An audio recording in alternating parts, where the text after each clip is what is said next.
강태욱의 검은 세단이 강남의 높은 건물들 사이로 미끄러져 들어갔다. 비가 내리는 서울의 아침이었다. 그는 핸들을 꽉 쥐며 한숨을 내쉬었다.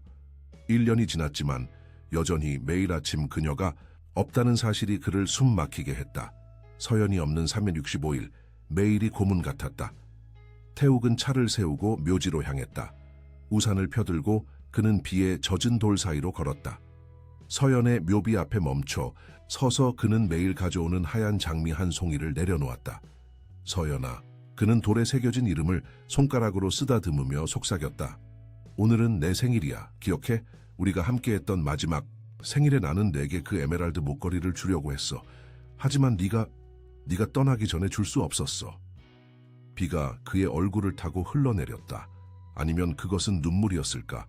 그는 더 이상 구분할 수 없었다. 태욱은 주머니에서 작은 보석 상자를 꺼내 묘비 앞에 놓았다. 5년 전 그들이 처음 만났을 때 서연의 에메랄드 눈동자가 그를 사로잡았었다. 그 목걸이는 그녀의 눈과 완벽하게 어울렸을 것이다. 난 아직도 이해할 수 없어, 서연아. 왜 그날 그렇게 서둘러 운전했어? 왜 그렇게 급하게 어디론가 가야 했던 거야? 우리는 모든 것을 가지고 있었는데. 갑자기 그의 뒤에서 작은 목소리가 들렸다. 저기요, 아저씨. 태욱은 놀라서 돌아섰다. 작은 소녀가 그를 올려다보고 있었다. 11살 정도 되어 보이는 그 아이는 젖은 까만 머리카락과 너무 큰 재킷을 입고 있었다. 그녀의 얼굴은 말랐고 그녀의 신발은 닳아 있었다. 뭐 하는 거야? 여기는 사적인 곳이야. 태욱이 짜증스럽게 말했다. 소녀는 움츠러들지 않았다. 대신 그녀는 묘비를 가리키며 말했다. 그 여자분은 어제 여기 계셨어요. 태욱의 심장이 멈추는 것 같았다. 뭐라고? 사진 속 여자요. 소녀가 묘비에 붙어있는 서연의 사진을 가리키며 말했다. 어제 여기 계셨어요. 저랑 얘기도 했어요. 태욱은 갑자기 어지러웠다. 그는 무릎을 꿇고 소녀의 눈높이에 맞추었다. 무슨 말도 안 되는 소리를 하는 거야? 그녀는 이곳에 있을 수 없어. 소녀는 어깨를 으쓱했다. 그래도 어제 여기 계셨어요. 제게 샌드위치 반을 주셨어요. 그리고 자기 이름이 빅이라고 하셨어요. 태욱은 숨을 들이쉴 수 없었다. 빅, 그것은 그가 서연에게만 부르던 애칭이었다. 아무도 모르는 이름이었다. 넌 누구니? 그가 물었다. 목소리가 떨렸다. 이민지예요. 소녀가 대답했다. 저는 할머니랑 저기 살아요. 그녀는 멀리 있는 낡은 아파트 단지를 가리켰다. 할머니가 아프셔서 매일 여기 와서 꽃이랑 음식을 팔아요. 태욱은 주변을 둘러보았다. 실제로 묘지 입구 근처에 작은 노점상이 있었다. 몇 개의 꽃다발과 간단한 간식들이 판매대에 놓여 있었다. 그 여자분이 뭐라고 했니? 태욱이 물었다. 여전히 믿을 수 없어 하면서. 많은 얘기를 하진 않았어요. 민지가 말했다. 그냥 여기 앉아서 울고 계셨어요. 제가 접근했을 때 그녀는 놀란 것 같았어요. 그런 다음 샌드위치를 나눠주셨고 제 이름을 물어보셨어요. 그녀는 자기 이름이 빅이라고 했고 곧 가야 한다고 했어요. 누군가가 그녀를 찾고 있다고 했어요. 태욱은 일어서서 머리를 흔들었다. 불가능해. 넌 다른 사람을 본 거야. 아니에요. 또 민지가 고집스럽게 말했다. 사진 속 여자예요. 같은 얼굴, 같은 머리카락. 하지만 옷은 달랐어요. 그리고 마스크와 모자를 쓰고 계셨어요. 태욱은 서연의 사진을 바라보았다. 그녀의 에메랄드 눈동자가 그를 응시하고 있었다. 불가능했다. 그는 그녀의 장례식에 참석했다. 그는 그녀의 차가 절벽에서 떨어져 바다에 가라앉는 것을 목격했다. 그는 그녀의 신원을 확인했다. 하지만 빅, 민지야, 그가 말했다. 갑자기 절박해지며. 그 여자를 다시 볼 수 있을 것 같니? 민지는 잠시 생각했다. 어쩌면요. 그녀는 매달 이곳에 온다고 했어요. 하지만 어제는 특별한 날이라 왔다고 했어요. 특별한 날. 서연의 생일 전날. 어쩌면. 부탁할게. 태욱이 말했다. 갑자기 간절해지며. 만약 그녀를 다시 보게 되면 나에게 알려줘. 매일 아침 이곳에 올게. 민지는 조심스럽게 그를 바라보았다. 왜요? 그 여자가 누구예요? 태욱은 깊게 숨을 들이쉬었다. 그녀는 내 아내였어. 1년 전의 사고로 그녀를 잃었어. 민지의 눈이 커졌다. 하지만 그녀는 살아있어요. 어제 제게 말을 걸었다고요. 태욱은 고개를 저었다. 불가능해. 넌 착각한 거야. 아니에요. 민지가 단호하게 말했다. 제가 증명할 수 있어요. 어떻게? 태욱이 물었다. 민지는 주머니에서 무언가를 꺼냈다. 그것은 접힌 사진이었다. 그녀가 이걸 떨어뜨렸어요. 제가 돌려주려고 했지만 그녀는 이미 가버렸어요. 태욱은 떨리는 손으로 사진을 받아들었다. 그것을 펼쳤을 때 그의 심장이 멈추는 것 같았다. 그것은 서연과 어린 소년의 사진이었다. 소년은 9살쯤 되어 보였고 서연의 에메랄드 눈동자를 가지고 있었다. 사진 뒷면에는 날짜가 적혀 있었다. 3개월 전. 이게 뭐지? 태욱이 속삭였다. 모르겠어요. 민지가 말했다. 하지만 그녀가 어디 사는지 알아요. 태욱은 소녀를 쳐다보았다. 눈이 커지며. 뭐라고? 그녀가 택시를 탔을 때 따라갔어요. 민지가 설명했다. 호기심이 생겼거든요. 그녀는 동네 끝에 있는 낡은 아파트 단지로 갔어요. 봉천동이요. 태욱은 갑자기 일어섰다. 나를 그곳으로 데려가 줄래? 민지는 잠시 생각하더니 고개를 끄덕였다. 하지만 대가가 있어요. 뭐든지 줄게. 태욱이 말했다. 할머니가 아프세요. 의사가 필요해요. 하지만 우리는 돈이 없어요. 태욱은 지갑에서 현금 다발을 꺼내 민지에게 건넸다. 이것으로 충분하니? 민지의 눈이 커졌다. 그녀는 돈을 주머니에 재빨리 넣었다. 네, 충분해요. 제 뒤를 따라오세요. 그들은 비 내리는 묘지를 떠났다. 태욱은 마지막으로 서연의 묘비를 바라보았다. 1년간의 슬픔, 1년간의 고통, 1년간의 외로움, 그리고 이제 이 어린 소녀가 그에게 불가능한 것을 말하고 있었다. 서연이 살아있다고. 그들은 태욱의 차를 타고 봉천동으로 향했다. 태욱의 고급 세단은 이 낡은 동네에서 눈에 띄었다. 그들은 오래된 아파트 단지 앞에 멈췄다. 어느 아파트예요? 태욱이 물었다. 심장이 미친 듯이 뛰면서. 저기요. 민지가 5층짜리 건물을 가리키며 말했다. 3층 32호. 태욱은 차에서 내렸다. 그의 다리는 마치 젤리처럼 느껴졌다. 이것은 미친 짓이었다. 서연은 살아있을 수 없었다. 그는 그녀의 장례식에 참석했다. 그는 그녀의 죽음을 받아들였다. 하지만 그 사진, 그 이름, 빛겨우 같이 가요. 민지가 말했다. 그의 손을 잡으며. 그들은 함께 계단을 올랐다. 3층에 도착했을 때 태욱은 거의 숨을 쉴 수 없었다. 32호 앞에 서서 그는 손을 들어 문을 두드리려 했지만 멈췄다. 두려우세요? 민지가 물었다. 태욱은 고개를 끄덕였다. 만약 그녀가 아니라면? 그럼 사과하고 떠나면 돼요. 민지가 말했다. 하지만 만약 그녀라면? 그 질문에 태욱은 대답할 수 없었다. 그는 깊게 숨을 들이쉬고 문을 두드렸다. 한동안 아무 일도 일어나지 않았다. 그러다가 문 안쪽에서 발소리가 들렸다. 누군가가 문 뒤에 서 있었다. 누구세요? 여성의 목소리가 물었다. 태욱은 얼어붙었다. 그 목소리, 서연의 목소리였다. 저예요. 그가 간신히 말했다. 침묵이 이어졌다. 그런 다음 갑자기 문 안쪽에서 무언가가 떨어지는 소리가 들렸다. 마치 누군가가 충격으로 무언가를 떨어뜨린 것 같았다. 가세요. 목소리가 말했다. 이제 떨리고 있었다. 제발 가세요. 녀쿠. 서연아, 여무. 태욱이 속삭였다. 이제 문에 이마를 기대며. 제발 문을 열어줘. 네가 정말 거기 있는 거니? 어떻게 찾았어요? 목소리가 물었다. 태욱은 민지를 바라보았다. 소녀는 그를 향해 미소를 지었다. 한 천사가 날 여기로 인도했어. 태욱이 대답했다. 또 다른 침묵이 이어졌다. 그런 다음 천천히 문이 열렸다. 그리고 그곳에 1년 만에 처음으로 태욱은 그녀를 보았다. 서연, 그의 안에 살아있었다. 그녀의 에메랄드 눈동자는 눈물로 가득 차 있었고 그녀의 손은 떨리고 있었다. 그녀는 마른 몸매의 단순한 티셔츠와 청바지를 입고 있었다. 그녀의 긴 검은 머리카락은 이전보다 짧게 잘려 있었다. 하지만 그녀는 여전히 서연이었다. 태우가 그녀가 속삭였다. 그리고 그 순간 그들 뒤에서 작은 목소리가 들렸다. 엄마, 누구예요? 태욱은 돌아보았다. 사진 속 소년이 복대 서 있었다.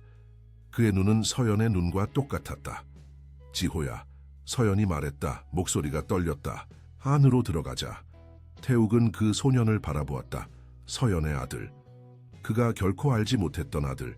무슨 일이 있었던 거야? 그가 서연에게 물었다. 목소리에 1년간의 고통이 담겨 있었다. 서연은 숨을 들이쉬었다. 들어와요. 모든 걸 설명할게요. 태욱은 민지의 손을 잡고 아파트로 들어갔다. 문이 그들 뒤에서 닫혔다. 그리고 1년간의 비밀이 마침내 밝혀질 준비가 되었다. 작은 아파트 안은 깔끔했지만 초라했다. 한때 명품 가방과 보석으로 가득했던 서연의 세계와는 천지 차이였다. 태욱은 무거운 침묵 속에서 소파에 앉았다. 민지는 그의 옆에 앉았고 서연은 맞은편 낡은 의자의 자리를 잡았다. 지호는 어머니 곁에 서 있었다. 낯선 방문객들을 의심스러운 눈으로 바라보며. 지호야, 서연이 부드럽게 말했다. 네 방에 가서 좀 놀고 있을래? 엄마가 이 아저씨와 얘기해야 해. 지호는 태욱을 한 번 더 바라본 후 고개를 끄덕이고 작은 방으로 사라졌다. 문이 닫히자 서연은 깊게 숨을 들이쉬었다. 이런 식으로 날 찾을 줄은 몰랐어요. 그녀가 말했다. 손가락을 꼬며. 태욱은 그녀를 믿을 수 없다는 눈으로 바라보았다. 네가 살아있다는 걸 내가 알아야 할 거라고 생각했어? 서연은 고개를 숙였다. 당신이 이해하지 못할 거라는 걸 알아요. 하지만 선택의 여지가 없었어요. 태욱은 갑자기 일어섰다. 그의 손은 떨리고 있었다. 선택의 여지가 없었다고? 난 1년 동안 매일 내 무덤을 찾아갔어. 매일 밤 너를 생각하며 울었어. 그리고 너는 여기서 살아있었다고. 제 목소리를 낮춰주세요. 서연이 간청했다. 지호의 방을 향해 시선을 던지며. 지호가 들을 수 있어요. 지호. 태욱이 이름을 반복했다. 네 아들. 내가 전혀 몰랐던 아들. 서연의 눈에 눈물이 고였다. 말하고 싶었어요. 수천 번이나 말하고 싶었어요. 하지만 뭐? 태욱이 물었다. 서연은 민지를 바라보았다. 소녀는 조용히 그들의 대화를 듣고 있었다. 어쩌면 이 대화는 개인적으로 나누는 게 좋을 것 같아요. 민지는 일어서려고 했지만 태욱이 그녀의 어깨에 손을 올렸다. 아니, 그녀는 남아. 그녀가 없었다면 난 여전히 당신이 죽었다고 생각하고 있었을 거야. 서연은 고개를 끄덕였다. 그녀는 깊게 숨을 들이쉬었다. 당신이 기억하겠지만 우리가 처음 만났을 때 난 대학에서 막 졸업한 평범한 여자였어요. 내가 당신에게 말했던 것처럼요. 태욱은 고개를 끄덕였다. 그들은 5년 전 공통 친구의 파티에서 만났다. 서연의 아름다움과 지성이 그를 사로잡았고 그들은 곧 데이트를 시작했다. 6개월 후 그들은 결혼했다. 하지만 당신에게 말하지 않은 것들이 있었어요. 서연이 계속했다. 대학 시절 난 강태우라는 남자와 관계가 있었어요. 처음에는 그가 다정하고 매력적이었어요. 하지만 시간이 지나면서 그는 변했어요. 그녀의 목소리가 떨렸다. 그는 점점 더 통제적이고 강압적이 되었어요. 그는 내가 어디를 가든 누구를 만나든 알아야 했어요. 그리고 내가 그의 뜻대로 하지 않으면. 그녀는 말을 멈추고 눈을 감았다. 태욱의 얼굴이 어두워졌다. 그가 너를 해쳤어? 서연은 고개를 끄덕였다. 결국 난 그를 떠났어요. 그때 내가 임신했다는 걸 알았죠. 지호를 임신했어요. 태욱은 충격으로 소파에 앉았다. 지호는 그 남자의 아들이야? 생물학적으로는 그래요. 서연이 말했다. 하지만 태우는 아버지 역할을 한 적이 없어요. 그는 지호를 원하지 않았어요.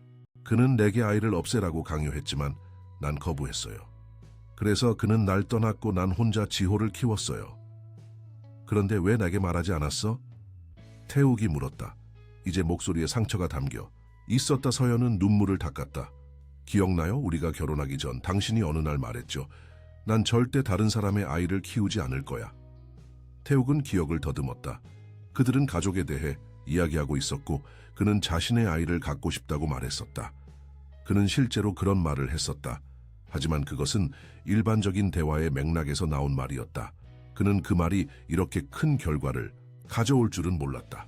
그래서 난 지호를 친척에게 맡겼어요. 서연이 계속했다. 주말에만 그를 보러 갔죠. 당신에게는 고향에 있는 부모님을 방문한다고 말했고요. 5년 동안 태욱이 물었다. 충격을 받으며. 5년 동안 나에게 거짓말을 했어? 서연의 눈에서 눈물이 흘러내렸다. 당신을 사랑했어요. 그리고 당신이 날 사랑한다는 걸 알았어요.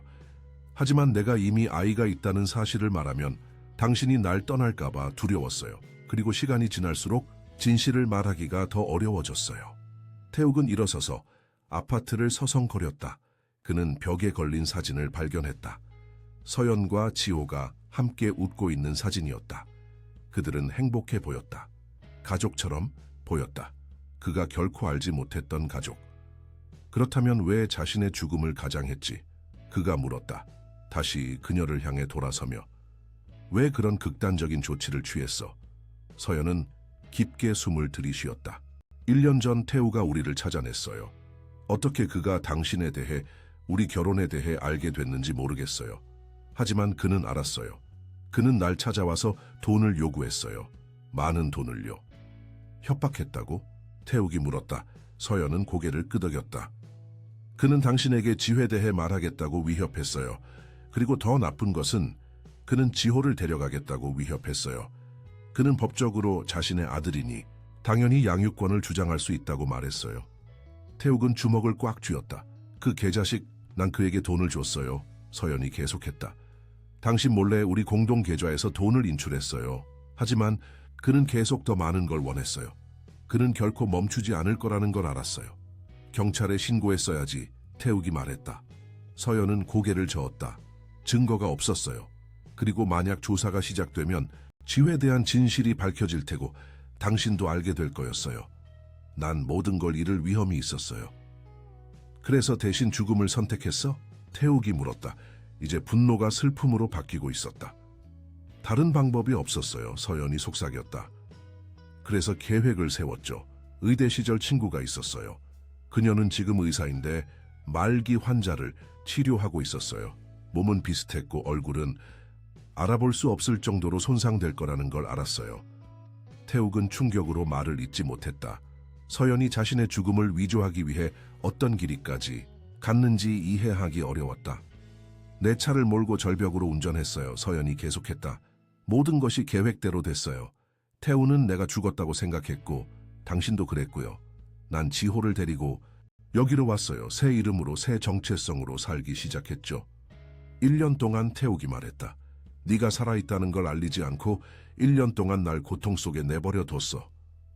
매일이 고문이었어요. 서연이 속삭였다. 당신 생각에 잠 못 이루는 밤이 많았어요. 당신에게 전화하고 싶었어요. 하지만 그럴 수 없었어요. 태우가 여전히 우리를 찾고 있었어요. 그가 당신을 감시하고 있을지도 모른다고 생각했어요. 그런데 왜 묘지에 갔어? 태욱이 물었다. 왜 그런 위험을 감수했어? 서연은 슬프게 미소를 지었다. 당신이요. 당신이 매일 아침 꽃을 가져다 놓는 걸 보고 싶었어요. 멀리서 당신을 보고 싶었어요. 그리고 내 생일, 전날이었잖아요. 난 단지... 그녀는 어깨를 으쓱했다. 태욱은 눈을 감았다. 그는 서연이 그를 지켜보고 있었다는 생각에 소름이 돋았다. 그가 그녀의 무덤에서 울고 있을 때 그녀는 살아있었고 그를 지켜보고 있었다. 이 소녀가 어떻게 관련됐지? 태욱이 민지를 가리키며 물었다. 실수였어요. 서연이 인정했다. 항상 멀리서 지켜보다가 그날은 더 가까이 가고 싶었어요. 당신이 떠난 후에요. 그냥 무덤에 앉아있고 싶었어요. 민지가 다가왔을 때 놀랐어요. 그녀는 친절했고 난 외로웠어요. 그래서 그녀와 이야기를 나눴죠. 사진을 떨어뜨린 것도 몰랐어요. 태욱은 민지를 바라보았다. 넌 날 그녀에게 데려온 천사야. 민지는 부끄러워하며 미소를 지었다. 그냥 도와드리고 싶었어요. 두 분이 슬퍼 보였거든요. 태욱은 다시 서연에게 시선을 돌렸다. 그래서 이제 어떻게 해? 내가 널 찾았으니까 모든 게 괜찮아질 거라고 생각해? 서연은 고개를 저었다. 태우가 여전히 있어요. 그는 여전히 위험해요. 이제 내가 있잖아. 태욱이 말했다. 난 너와 지호를 보호할 거야. 하지만 당신은 지호를, 서연이 말하기 시작했다. 태욱은 그녀의 말을 잘랐다. 난 화가 났어, 서연아. 네가 날 속인 것에 대해 화가 났어. 하지만 지호는 네 아들이야. 그리고 넌 내 아내야. 우리는 이것을 함께 헤쳐나갈 거야. 서연의 눈에 희망의 빛이 스쳤다. 정말요? 우태욱은 대답하려 했지만 갑자기 아파트 문을 두드리는 소리가 들렸다. 서연은 얼어붙었다. 누구지? 태욱이 물었다. 모르겠어요. 서연이 속삭였다. 아무도 여기 오지 않아요.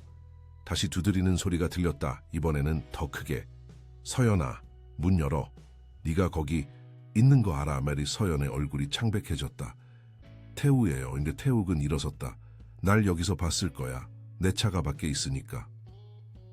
그가 당신을 알아요. 서연이 물었다. 두려움에 찬 목소리로. 태욱은 고개를 끄덕였다. 한 번 만난 적 있어. 당신 장례식에서. 그는 자신을 대학 친구라고 소개했어. 서연은 손으로 입을 가렸다. 그는 항상 그곳에 있었어요. 당신을 지켜보고 있었어요. 태우는 계속 문을 두드렸다. 알아, 서연아, 내 남편이 여기 있다는 거. 문 열어, 아니면 내가 열게. 지호의 방문이 열렸다. 소녀는 겁에 질린 표정으로 복도에 서 있었다. 엄마, 저 사람이 누구예요? 서연은 아들에게 달려갔다. 괜찮아, 지호야. 엄마가 널 지킬게. 태욱은 문을 바라보았다. 그는 이 순간을 위해 1년을 기다렸다. 아내를 해친 남자를 직접 대면할 기회. 문을 열게. 그가 말했다. 안 돼요, 서연이 간청했다. 그는 위험해요. 난 더 위험해, 태욱이 대답했다. 그는 문으로 걸어가 열었다. 문 앞에는 강태우가 서 있었다. 40대 초반의 남자로 덩치가 크고 험상궂어 보였다. 그의 눈은 분노로 가득 차 있었고 술 냄새가 났다. 이런, 태우가 비웃었다. 김태욱 씨, 당신의 죽은 아내를 찾았네요. 태욱은 문간을 채우며 서 있었다. 태우가 안을 들여다볼 수 없게 하며 떠나라, 강태우. 여기서 널 원하는 사람은 없어. 태우는 웃었다. 오, 하지만 내게는 원하는 게 있지. 내 아들이야. 그는 네 아들이 아니야. 태욱이 으르렁거렸다. 넌 그에게 아버지였던 적이 없어. 법적으로는 내 아들이야, 태우가 말했다. 그리고 이제 내가 그를 데려갈 거야. 물론 만약 당신이 그걸 원하지 않는다면 우리는 합의할 수 있겠지. 그는 엄지와 검지를 비벼 돈을 의미했다. 태욱은 태우의 셔츠를 붙잡았다. 넌 이미 충분히 해를 끼쳤어. 이제 떠나라. 다시는 돌아오지 마. 태우는 태욱의 손을 떼어냈다. 그렇게 쉽지 않을 거야, 부자 남자. 난 내가 원하는 걸 얻을 거야. 항상 그래왔지. 그때 민지가 앞으로 나섰다. 떠나세요, 아저씨. 아니면 경찰을 부를 거예요. 태우는 소녀를 내려다보았다. 넌 누구야, 꼬마야. 이 가족 드라마에 끼어들지 마. 민지는 물러서지 않았다. 전 이미 경찰에 신고했어요. 그들이 곧 올 거예요. 태우의 얼굴이 변했다. 거짓말하는 거지. 민지는 휴대폰을 꺼냈다. 제 할머니는 경찰서 근처에 사세요. 친한 경찰관 아저씨가 있어요. 방금 그분에게 문자를 보냈어요. 태우는 민지와 태욱을 번갈아 바라보았다. 그런 다음 그는 서연과 지호를 향해 고개를 끄덕였다. 이게 끝이 아니야. 내가 돌아올 거야. 그는 복도로 물러섰다. 태욱은 문을 닫으려 했지만 태우가 마지막으로 말했다. 서연아, 넌 내 것이야. 항상 그래왔고 항상 그럴 거야. 박태욱은 문을 쾅 닫고 잠갔다. 그는 돌아서서 서연, 지호, 민지를 바라보았다. 그들 모두 두려움에 떨고 있었다. 정말 경찰에 신고했어. 태욱이 민지에게 물었다. 민지는 고개를 저었다. 아니요, 거짓말이었어요. 하지만 그가 그걸 믿은 것 같아요. 태욱은 안도의 한숨을 내쉬었다. 용감한 소녀구나. 그는 서연에게 다가갔다. 그녀는 지호를 꽉 안고 있었다. 이제 어떻게 해요? 그녀가 물었다. 태욱은 그들 앞에 무릎을 꿇었다. 그는 지호의 눈, 서연의 눈과 같은 에메랄드 눈동자를 바라보았다. 이제 집에 가자. 그가 말했다. 진짜 집으로. 하지만 태우가 서연이 시작했다. 내가 그를 처리할게. 태욱이 약속했다. 더 이상 도망칠 필요 없어. 더 이상 숨을 필요 없어. 우리는 이것을 함께 헤쳐나갈 거야, 가족으로서. 지호는 태욱을 바라보았다. 당신이 엄마의 남편이에요? 태욱은 고개를 끄덕였다. 그래, 그렇단다. 내 이름은 태욱이야. 당신이 내 새아빠가 될 거예요? 지호가 물었다. 태욱은 서연을 바라보았다. 그녀의 눈에는 여전히 두려움이 있었지만 또한 희망도 있었다. 1년 동안의 거짓말과 배신에도 불구하고 그는 여전히 그녀를 사랑했다. 그리고 이제 그는 그녀의 아들도 받아들일 준비가 되어 있었다. 그래, 태욱이 대답했다. 네가 원한다면 난 나의 새 아빠가 될 수 있어. 지호는 잠시 생각하더니 고개를 끄덕였다. 엄마가 당신을 많이 사랑한다고 했어요. 엄마가 매일 밤 당신 사진을 보며 울었어요. 태욱의 눈에 눈물이 고였다. 그는 서연의 손을 잡았다. 우리 집에 가자. 5명 모두. 5명이요? 조우, 서연이 물었다. 태욱은 민지를 가리켰다. 그녀와 그녀의 할머니도 포함해서 그들은 이제 우리의 일부야. 민지의 얼굴이 밝아졌다. 정말요? 할머니가 더 이상 아프지 않을 수 있을까요? 최고의 의사들을 모셔올게 태욱이 약속했다. 하지만 먼저 우리는 이곳을 떠나야 해. 태우가 돌아오기 전에. 그들은 서둘러 지호와 서연의 몇 가지 소지품을 챙겼다. 15분 후 그들은 태욱의 차에 타고 있었다. 태욱은 핸들을 잡으며 서연을 바라보았다. 그녀는 뒷좌석에 앉아 지호와 민지 사이에 있었다. 준비됐어? 그가 물었다. 서연은 미소를 지었다. 1년 만에 처음으로 진정한 미소를. 네, 준비됐어요. 집에 가요. 태욱은 시동을 걸었다. 그들은 낡은 아파트 단지를 떠나 강남의 태욱의 고급 맨션으로 향했다. 그것은 새로운 시작이었다. 그리고 비록 앞으로 헤쳐나가야 할 많은 어려움이 있겠지만 그들은 이제 함께였다.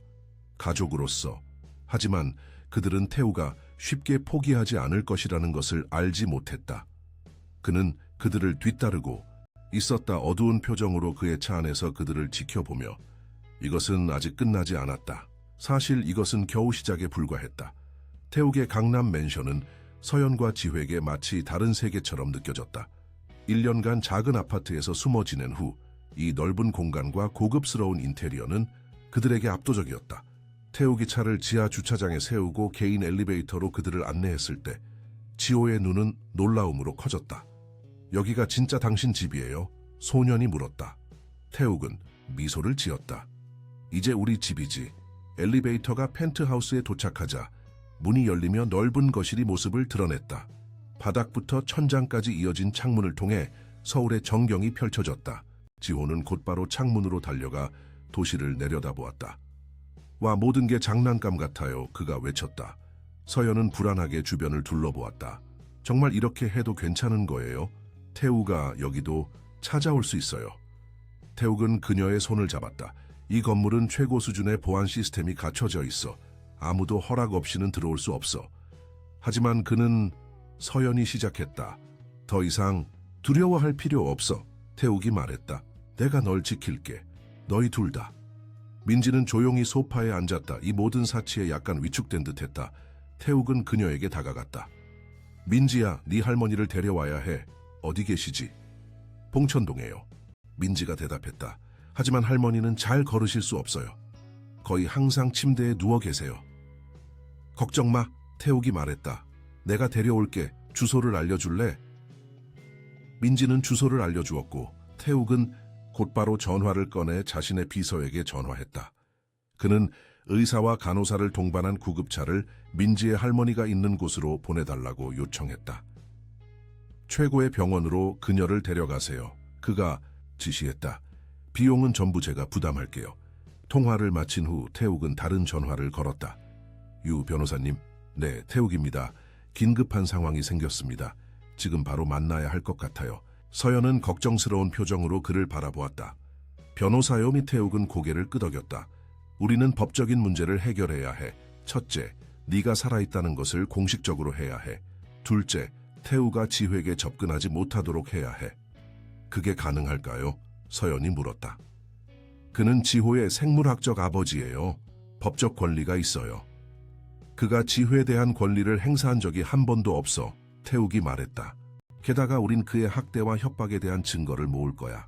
네가 죽음을 가장할 정도로 그를 두려워했다는 사실 자체가 강력한 증거가 될 거야. 서연은 여전히 확신이 서지 않는 듯했다. 모든 게 너무 빨리 진행되고 있어요.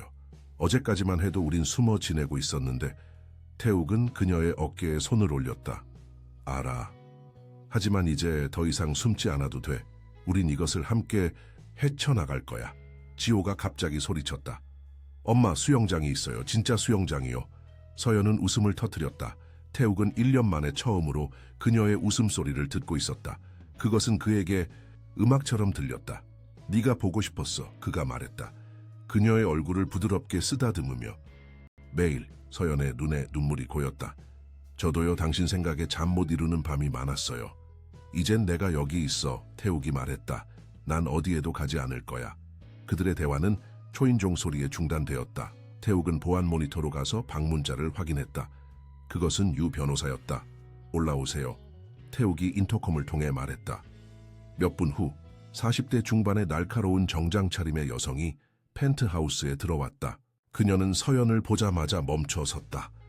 박서연 씨, 그녀가 믿을 수 없다는 듯이 물었다. 살아계셨군요. 서연은 부끄러운 듯이 고개를 끄덕였다. 유 변호사는 태욱을 바라보았다. 이게 제가 급하게 와야 했던 이유군요. 그녀가 말했다. 태욱은 고개를 끄덕였다. 상황이 복잡해요. 앉아서 이야기할까요? 다음 1시간 동안 서연은 변호사에게 모든 것을 설명했다. 태우와의 학대적 관계, 지호의 존재를 숨긴 이유, 죽음을 가장한 이유, 그리고 태우의 지속적인 위협까지. 유 변호사는 귀에 깊게 듣고 메모를 하면서 가끔 명확한 답변을 위한 질문을 했다.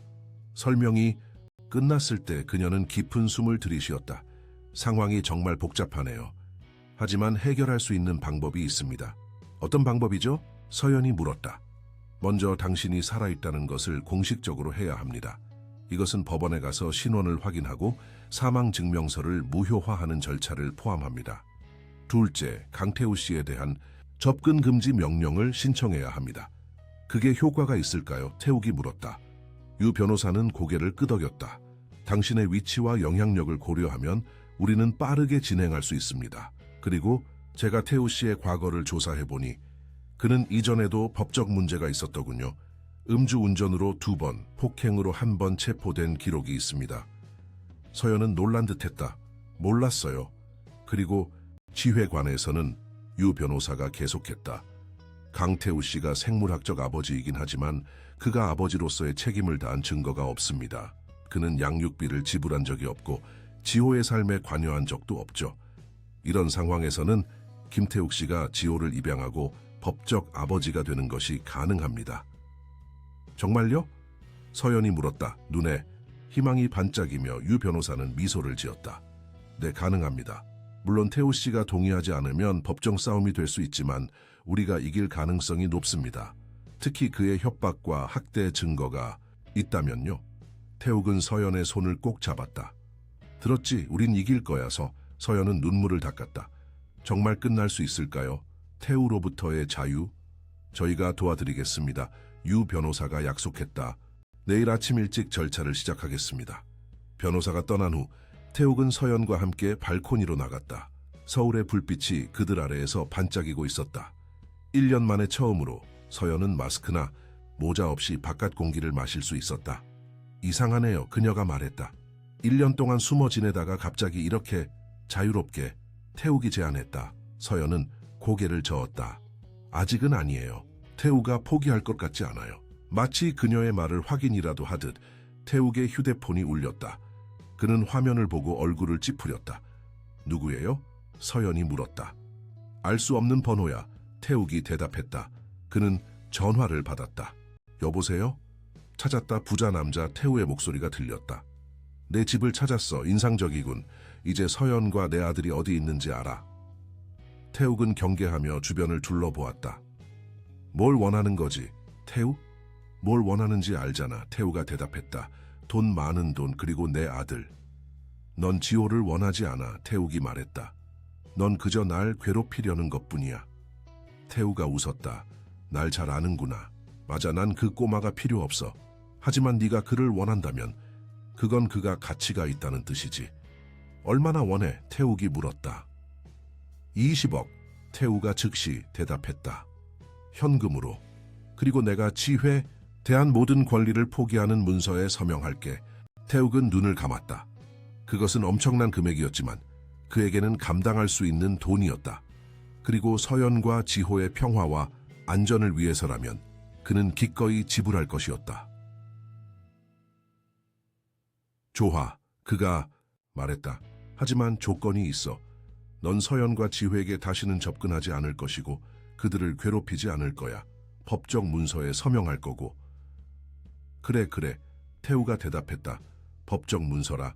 내일 아침에 만나자. 한강공원. 8시. 좋아, 태욱이 말했다. 내일 보자. 그는 전화를 끊고 서연을 바라보았다. 그녀는 이미 대화의 내용을 짐작한 듯했다. 돈을 원하는 거죠? 그녀가 물었다. 태욱은 고개를 끄덕였다. 20억. 서연은 충격받은 표정을 지었다. 그건 너무 많아요. 네가 아는 것보다 많지 않아. 태욱이 말했다. 그리고 너와 지호의 안전을 위해서라면 난 얼마든지 지불할 거야. 서연은 그를 의심스럽게 바라보았다. 정말 그렇게 생각해요? 우리가 그만한 가치가 있다고요? 태욱은 그녀의 얼굴을 양손으로 감쌌다. 너희는 그 어떤 돈보다도 더 가치가 있어. 네가 살아있다는 것을 알게 된 순간 나는 다시 삶의 의미를 찾았어. 그리고 지호, 그는 내 일부잖아. 그러니 그도 내 일부가 될 거야. 서연의 눈에 눈물이 고였다. 1년 동안 당신에게 거짓말한 것에 대해 매일 스스로를 미워했어요. 하지만 지호를 보호해야 했어요. 이해해 주세요. 이해해, 태욱이 말했다. 이제는 완전히 이해해. 넌 네가 할 수 있는 최선을 다했어. 그리고 이제 우린 함께 더 나은 미래를 만들 거야. 그들은 거실로 돌아와 지호와 민지가 게임 콘솔로 놀고 있는 것을 발견했다. 두 아이는 이미 친구가 된 것 같았다. 태욱은 그들을 바라보며 미소를 지었다. 지호는 학교에 다니고 있어? 그가 서연에게 물었다. 서연은 고개를 저었다. 온라인 수업만 받고 있어요. 직접 학교에 가면 태우가 그를 찾을까봐 두려웠어요. 이제 그는 제대로 된 학교에 다닐 수 있을 거야. 태욱이 말했다. 친구들을 사귀고 정상적인 아이처럼 성장할 수 있을 거야. 그가 좋아할 것 같아요. 서연이 미소를 지었다. 그들의 대화는 핸드폰 알림음에 의해 중단되었다. 태욱이 화면을 확인했다. 민지의 할머니가 병원에 도착하셨대. 그가 말했다. 의사들이 그녀를 검사하고 있어. 민지는 게임을 중단하고 그들을 바라보았다. 할머니가 괜찮으실까요? 태욱은 그녀에게 다가가 어깨에 손을 올렸다. 최고의 의사들이 할머니를 돌보고 계셔. 걱정하지 마. 곧 할머니를 볼 수 있을 거야. 민지는 희미하게 미소를 지었다. 그녀는 태욱과 서연을 번갈아 바라보았다. 두 분은 정말 착하세요. 제가 도울 수 있어서 기뻐요. 네가 없었다면 우린 여전히 헤어져 있었을 거야. 서연이 말했다. 민지의 머리를 쓰다듬으며. 넌 우리의 작은 수호 천사야. 밤이 깊어감에 따라 태욱은 지호와 민지를 게스트룸에 안내했다. 두 방은 나란히 있었고 두 아이 모두 그들이 본 가장 아름다운 방이라고 감탄했다. 이 모든 것이 내 거예요? 지호가 물었다. 킹사이즈 침대와 거대한 TV 그리고 장난감들이 가득한 방을 둘러보며. 그래, 태욱이 대답했다. 마음에 드니? 지호는 환하게 웃었다. 네, 감사합니다. 제가 뭐라고 불러야 할까요? 태욱은 잠시 생각했다. 지금은 그냥 태욱 아저씨라고 불러도 돼. 나중에 네가 준비되면 다른 이름으로 부를 수도 있고. 지호는 고개를 끄덕였다. 알겠어요, 태욱 아저씨. 아이들이 잠들었을 때 태욱과 서연은 주침실로 돌아왔다. 서연은 불안하게 방을 둘러보았다. 그곳은 1년 전 그녀가 떠난 그대로였다. 그녀의 옷들은 여전히 옷장에 걸려 있었고 그녀의 화장품들은 여전히 화장대 위에 놓여 있었다. 아무것도 바꾸지 않았네요. 그녀가 말했다. 태욱은 고개를 저었다. 바꿀 수 없었어. 그것은 네가 정말로 떠났다는 것을 인정하는 것 같았거든. 서연은 침대 옆 탁자로 다가갔다. 그곳에는 그녀의 사진이 있었다. 그들의 결혼식 날 찍은 사진. 그녀는 사진을 집어들고 손가락으로 가장자리를 따라 쓰다듬었다. 많은 것이 변했어요. 그녀가 말했다. 태욱은 그녀의 뒤에 서서 어깨에 손을 올렸다. 중요한 것은 변하지 않았어. 난 여전히 널 사랑해. 서연아. 그녀는 돌아서서 그의 눈을 바라보았다. 정말요? 내가 한 모든 일 후에도? 그래, 그가 대답했다. 네가 지호를 보호하기 위해 그런 결정을 내렸다는 걸 이해해. 그리고 비록 그것이 날 아프게 했지만 난 그 결정을 존중해. 서연은 그의 가슴에 얼굴을 묻었다. 당신이 그렇게 말해줘서 기뻐요. 태욱은 그녀를 안았다. 그녀가 다시 사라질까봐 두려운 듯이.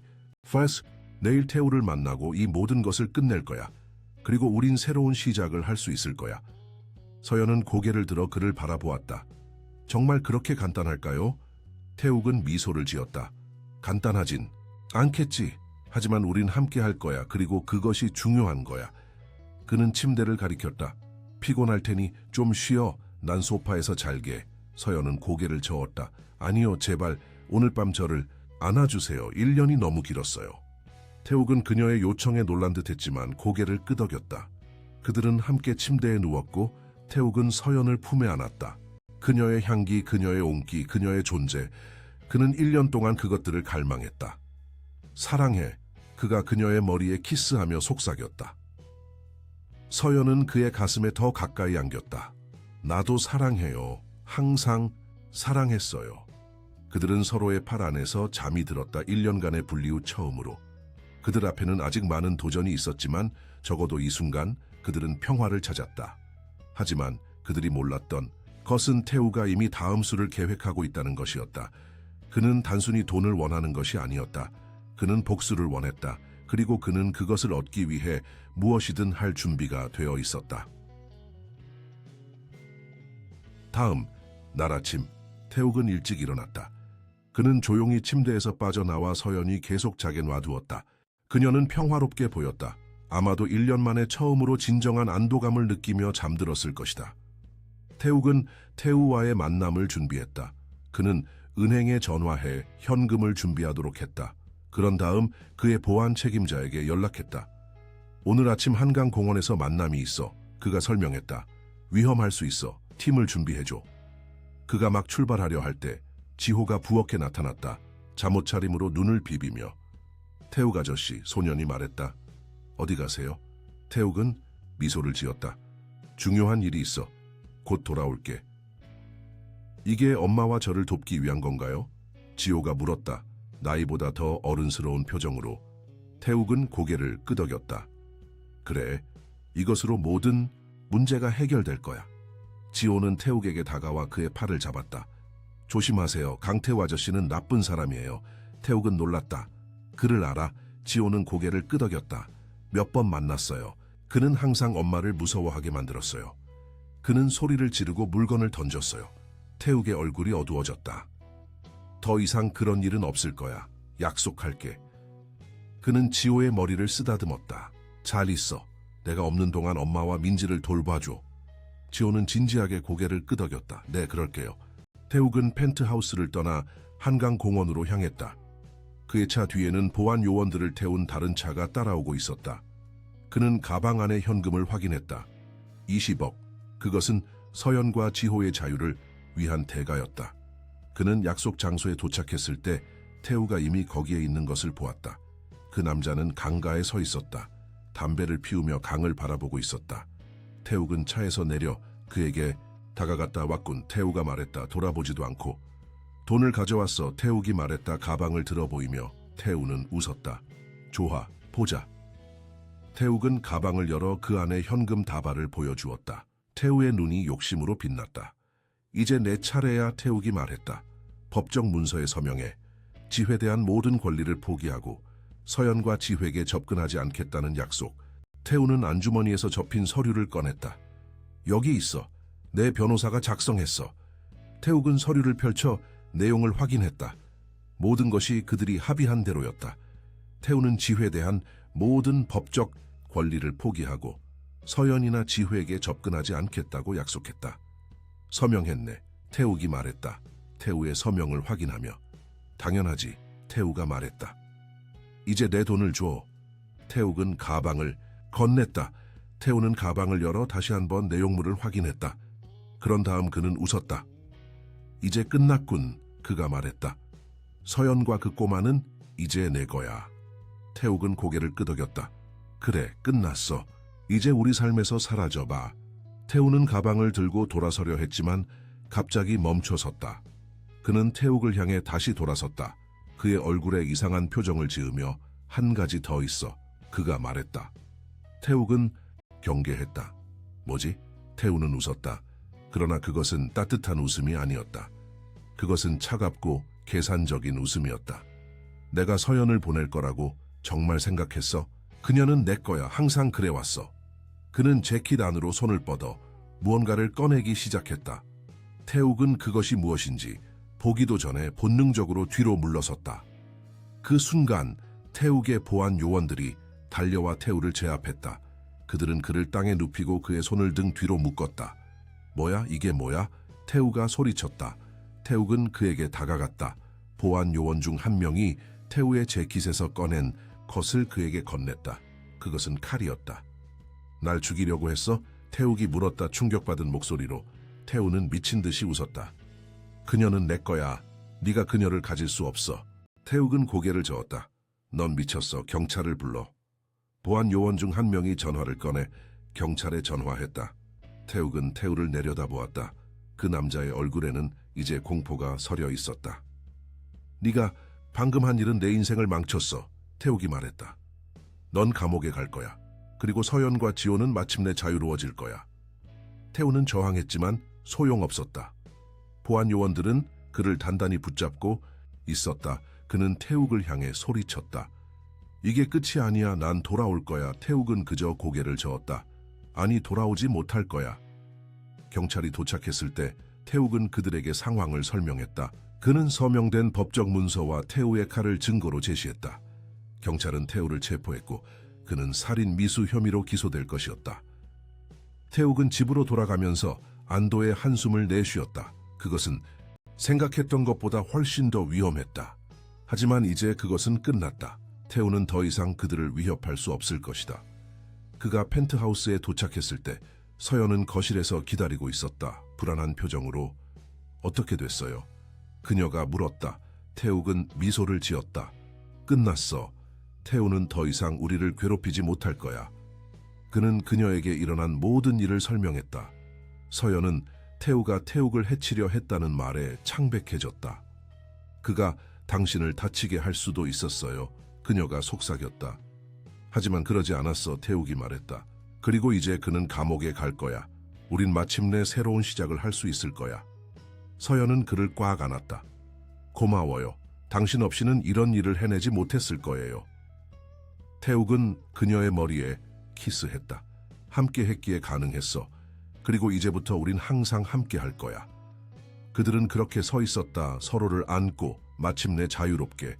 1년간의 분리, 거짓말, 그리고 두려움 후에 그들은 마침내 진정한 가족이 될 기회를 얻었다. 그리고 그들은 그 기회를 놓치지 않을 것이었다. 태우의 체포 후 며칠이 지났다. 서연은 마침내 법원에 출두하여 자신이 살아있음을 공식적으로 인정받았다. 그녀의 사망 증명서는 무효화되었고 그녀의 법적 신분이 회복되었다. 유 변호사는 그녀가 약속한 대로 모든 과정을 신속하게 처리했다. 태우는 살인 미수 혐의로 기소되었고 그의 과거 범죄 기록과 함께 이번 혐의는 그가 오랫동안 감옥에 있게 할 것이었다. 그는 보석 신청을 했지만 거부되었다. 서연과 지호는 마침내 자유로워졌다. 이제 그들은 새로운 일상을 확립하기 시작했다. 태욱은 회사로 복귀했지만 예전처럼 긴 시간 일하지 않았다. 그는 가능한 한 많은 시간을 서연, 지호, 민지와 함께 보내고 싶어 했다. 지호는 서울의 명문국제학교에 등록했고 민지도 같은 학교에 다니기 시작했다. 민지의 할머니 이혜숙 씨는 최고의 의료 치료를 받고 있었고 그녀의 상태는 서서히 개선되고 있었다. 어느 화창한 토요일 아침, 태욱은 일찍 일어나 부엌에서 아침 식사를 준비하고 있었다. 그는 요리에 능숙하지 않았지만 서연과 아이들을 위해 노력하고 있었다. 그가 팬케이크를 뒤집으려고 할 때 서연이 부엌에 들어왔다. 와, 요리사가 되셨네요. 그녀가 웃으며 말했다. 태욱은 미소를 지었다. 시도는 하고 있어. 하지만 이 팬케이크들이 내 말을 잘 듣지 않는 것 같아. 서연은 그에게 다가가 냄비를 가져갔다. 제가 도와드릴게요. 잊으셨나 보네요. 제가 요리를 좋아한다는 걸요. 그녀는 능숙하게 팬케이크를 뒤집었다. 태욱은 그녀를 바라보았다. 그녀의 모든 움직임에 매료되어 1년 동안 그는 그녀가 다시는 부엌에서 요리하는 모습을 볼 수 없을 거라고 생각했다. 그런데 여기 그녀가 있었다. 살아있고 아름답고 그의 곁에 있었다. 뭘 그렇게 쳐다보세요? 서연이 물었다. 그의 시선을 느끼며. 네가 여기 있다는 게 아직도 믿기지 않아. 태욱이 대답했다. 때로는 이 모든 것이 꿈인 것 같아. 내가 깨어나면 넌 다시 사라질 것 같은. 서연은 조리대에 펜을 내려놓고 그에게 다가갔다. 그녀는 그의 얼굴을 손으로 감쌌다. 난 여기 있어요. 그리고 어디에도 가지 않을 거예요. 약속해요, 여자. 태욱은 그녀의 손에 키스했다. 알아, 단지 1년이 길었어. 저도요? 서연이 말했다. 매일 당신이 보고 싶었어요. 당신의 목소리가 듣고 싶었고 당신의 웃음이 보고 싶었어요. 그들은 서로를 바라보았다. 그들의 눈에는 여전히 아픔의 그림자가 있었지만 이제 그곳에는 희망과 사랑도 있었다. 태욱은 몸을 숙여 서연에게 키스하려 했지만 갑자기 지호의 목소리가 들렸다. 키스해요? 소년이 부엌 입구에서 말했다. 장난스럽게 얼굴을 찡그리며. 서연은 웃으며 물러섰다. 지호야, 일어났구나. 배고프니? 지호는 고개를 끄덕였다. 네, 팬케이크 냄새가 좋아요. 민지는 태욱이 물었다. 아직 자고 있어요. 지호가 대답했다. 제가 깨워볼까요? 그냥 놔두자. 서연이 말했다. 그녀는 피곤할 거야. 어제 할머니를 병원에서 오랫동안 보고 왔잖아. 지호는 식탁에 앉았다. 태욱은 그를 바라보며 미소를 지었다. 처음에는 지호와의 관계가 어색했지만 지난 며칠 동안 그들은 서로에게 마음을 열기 시작했다. 지호는 똑똑하고 호기심 많은 아이였으며 태욱은 그와 함께 있는 것을 즐겼다. 태욱 아저씨, 지호가 말했다. 오늘 수영장에 갈 수 있어요? 태욱은 고개를 끄덕였다. 물론이지. 네가 원하는 건 뭐든지. 야호, 지호가 소리쳤다. 민지도 같이 갈 수 있어요? 그럼 태욱이 대답했다. 우린 모두 함께 갈 거야. 서연은 팬케이크를 접시에 담았다. 자, 먼저 아침 먹자. 튼튼해져야 수영도 할 수 있지. 그들은 함께 식탁에 앉았다.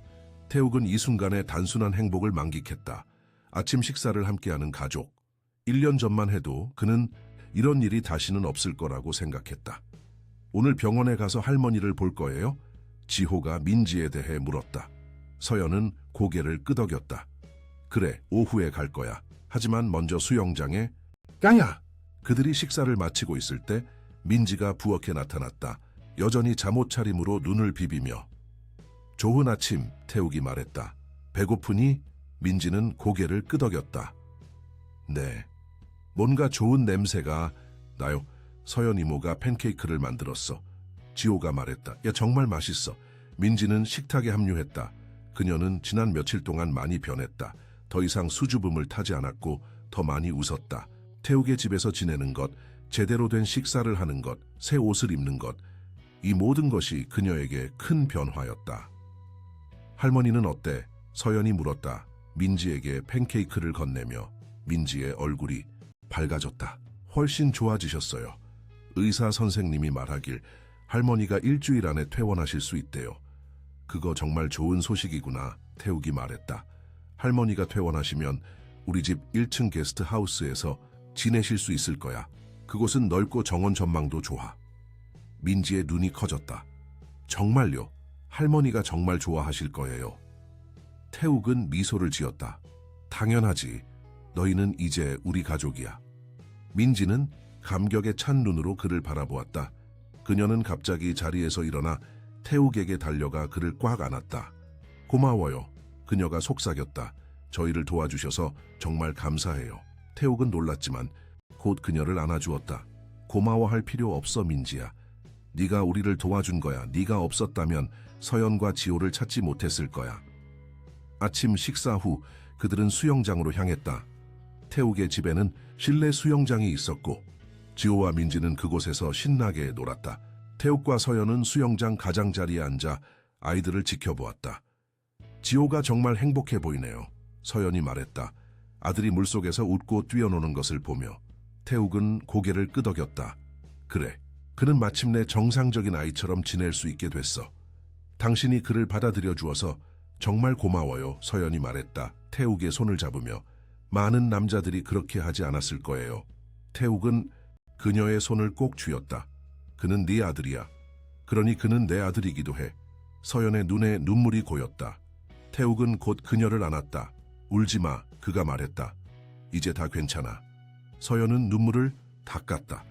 행복해서 우는 거예요. 이런 날이 올 거라고 생각도 못했어요. 그들은 함께 아이들을 지켜보았다. 지호와 민지는 마치 오랫동안 친구였던 것처럼 잘 어울렸다. 그들은 함께 웃고 놀았다. 두 아이 모두 그들의 어린 나이에 비해 너무 많은 것을 겪었지만 지금 이 순간에는 그저 아이들이었다. 그들에게 좋은 소식이 있어 태욱이 갑자기 말했다. 서연은 그를 바라보았다. 무슨 소식이요? 유 변호사가 오늘 아침에 전화했어. 태욱이 설명했다. 입양 절차가 시작됐어. 내가 공식적으로 지호의 아버지가 될 거야. 그리고 우리가 민지도 입양할 수 있을 것 같아. 서연의 눈이 커졌다. 정말요? 민지도요? 태욱은 고개를 끄덕였다. 그녀의 할머니가 동의하셨어. 그녀는 민지에게 더 나은 삶을 주고 싶어 하셔. 물론 할머니는 여전히 민지의 삶의 큰 부분이 될 거야. 하지만 법적으로 민지는 우리의 딸이 될 거야. 서연은 말을 잇지 못했다. 그녀는 그저 태욱을 바라보았다. 그녀의 눈에는 감사와 사랑이 가득했다. 당신은 놀라운 사람이에요. 그녀가 마침내 말했다. 어떻게 이런 큰 마음을 가질 수 있죠? 태욱은 웃었다. 난 그저 행복하고 싶을 뿐이야. 그리고 너와 아이들이 내 행복의 일부야. 그들은 다시 아이들을 바라보았다. 태욱은 갑자기 무언가를 생각해냈다. 그런데 그가 말했다. 지회에게 말하고 싶은 게 있어. 뭔데요? 서연이 물었다. 내가 그를 입양하려 한다는 것. 태욱이 대답했다. 그가 동의해야 해. 난 그의 생각을 존중하고 싶어. 서연은 미소를 지었다. 당신이 그에게 물어봐 주세요. 그가 당신을 정말 좋아한다는 것을 알아요. 태욱은 고개를 끄덕였다. 오늘 밤 그와 이야기해볼게. 수영장에서의 시간이 끝난 후 그들은 병원으로 향했다. 민지의 할머니 이혜숙 씨는 1인실에 있었고 최고의 의료 서비스를 받고 있었다. 그들이 병실에 들어갔을 때 그녀는 침대에 앉아 있었다. 전보다 훨씬 건강해 보였다. 할머니. 민지가 소리쳤다. 할머니에게 달려가 안기며 혜숙은 손녀를 껴안았다. 우리 민지야, 어떻게 지냈니? 정말 재밌게 지냈어요. 민지가 대답했다. 오늘 수영장에 갔다 왔어요. 그리고 지호랑 놀았어요. 그리고 태욱 아저씨가 우리에게 놀라운 소식이 있대요. 혜숙은 태욱과 서연을 바라보았다. 어서 오세요. 앉으세요. 그들은 병실 내 의자에 앉았다. 지호는 민지 옆에 서 있었다. 약간 수줍어하며. 민지가 말한 놀라운 소식이 뭔가요? 혜숙이 물었다. 태욱은 서연을 바라보았고 그녀는 격려하듯 고개를 끄덕였다. 그는 혜숙을 향해 돌아섰다. 이 할머니. 그가 정중하게 말했다. 저희가 민지를 입양하고 싶다고 말씀드렸죠. 변호사가 오늘 아침에 연락해 왔습니다. 절차가 시작되었습니다. 혜숙의 눈에 눈물이 고였다. 정말 감사합니다. 제가 얼마나 오래 살 수 있을지 모르겠습니다. 민지가 좋은 가정에서 자랄 수 있다는 것을 알게 되어 정말 기쁩니다. 할머니, 민지가 소리쳤다. 그런 말씀 하지 마세요. 할머니는 이제 좋아지고 있어요. 그리고 태욱 아저씨가 말했어요. 할머니가 퇴원하시면 우리 집 1층에서 살 수 있대요. 혜숙은 놀란 듯했다. 정말인가요? 태욱은 고개를 끄덕였다. 네, 우리 집 1층에는 완전한 게스트하우스가 있습니다. 그곳은 넓고 정원이 보이는 전망이 좋습니다. 할머니께서 편안하게 지내실 수 있을 겁니다. 혜숙은 고개를 숙였다. 너무 친절하십니다. 어떻게 감사의 말씀을 드려야 할지 모르겠습니다. 감사할 필요 없습니다. 서연이 말했다. 민지가 우리 가족을 다시 하나로 모았습니다. 우리가 감사해야 할 사람은 민지입니다. 민지는 부끄러워하며 미소를 지었다. 지호는 그녀의 어깨를 두드렸다. 이제 우린 오빠랑 동생이 될 거야. 그가 말했다. 민지의 얼굴이 밝아졌다. 정말요? 난 항상 오빠나 동생이 있으면 좋겠다고 생각했어요. 모두가 웃었다. 혜숙은 태욱과 서연을 따뜻한 눈으로 바라보았다. 당신들은 천사입니다. 그녀가 말했다. 하늘이 당신들을 축복하길 바랍니다. 그들은 한동안 더 이야기를 나눴다. 의사가 들어와 혜숙의 상태가 계속 좋아지고 있다고 확인해 주었고 그녀가 일주일 안에 퇴원할 수 있을 것이라고 말했다. 병원을 떠날 때 태욱은 서연의 손을 잡았다. 오늘 밤 지호와 이야기할 거야. 서연은 고개를 끄덕였다. 당신이 잘할 거라는 걸 알아요. 그들은 집으로 돌아왔다.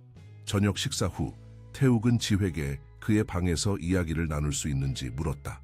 소녀는 고개를 끄덕였고 그들은 함께 지호의 방으로 갔다. 지호는 침대에 앉았고 태욱은 그 옆에 앉았다. 그는 잠시 어떻게 시작해야 할지 생각했다.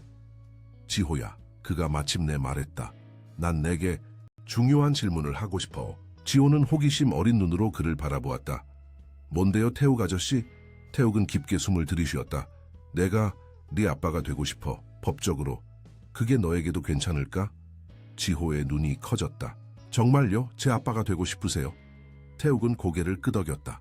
그래, 난 너와 네 엄마를 정말 사랑해. 그리고 우리가 진정한 가족이 되었으면 좋겠어. 지호는 잠시 생각에 잠겼다. 그런 다음 그는 태욱을 바라보았다. 그의 눈에는 진지함이 담겨 있었다. 강태우 아저씨는 나쁜 사람이었어요. 그가 말했다. 그는 항상 엄마를 슬프게 만들었어요. 하지만 당신은 엄마를 웃게 만들어요. 그리고 저도요. 태욱은 목이 메었다. 고마워, 지호야. 당신이 제 아빠가 되어주셨으면 좋겠어요. 지호가 말했다. 확신에 찬 목소리로.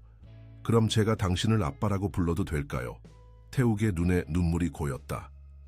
물론이지. 네가 준비됐을 때 언제든지. 지호는 갑자기 태욱에게 안겼다. 얘 사랑해요. 아빠. 태욱은 지호를 꽉 안았다. 눈물이 그의 뺨을 타고 흘러내렸다. 나도 사랑해, 아들아. 그들은 그렇게 한동안 앉아 있었다. 서로를 안고. 태욱은 자신이 얼마나 운이 좋은지 생각했다. 1년 전 그는 모든 것을 잃었다고 생각했다. 그러나 지금 그는 더 많은 것을 가지게 되었다. 아내, 아들, 그리고 곧 딸까지. 그날 밤늦게 태욱과 서연은 침실의 발코니에 서 있었다. 서울의 불빛을 바라보며. 서연은 태욱의 팔 안에 안겨 있었다. 지호가 당신을 아빠라고 불렀어요. 그녀가 말했다. 미소를 지으며. 태욱은 고개를 끄덕였다. 그래, 그 순간이 얼마나 특별했는지 표현할 수 없어. 당신은 훌륭한 아버지가 될 거예요. 서연이 말했다. 이미 그런 것 같아요. 태욱은 그녀의 머리에 키스했다. 그리고 넌 이미 훌륭한 어머니야. 지호는 네가 얼마나 그를 사랑하는지 알아. 서연은 태욱을 향해 돌아섰다. 우리 가족이 될 거예요. 진짜 가족. 그래, 태욱이 대답했다. 우리는 이미 가족이야. 그는 주머니에서 작은 상자를 꺼냈다. 이걸 내게 주려고 1년 동안 기다렸어. 서연은 상자를 바라보았다. 그녀는 떨리는 손으로 그것을 받아들었다. 상자를 열자 그녀는 숨을 들이쉬었다. 그것은 에메랄드 목걸이였다. 그녀의 눈동자와 같은 3개 에메랄드. 당신의 생일 선물이었군요. 그녀가 속삭였다. 1년 전에. 태욱은 고개를 끄덕였다. 그래, 내 눈을 처음 봤을 때부터 난 4개 에메랄드가 완벽하게 어울릴 거라고 생각했어. 서연은 목걸이를 꺼내 손가락으로 만졌다.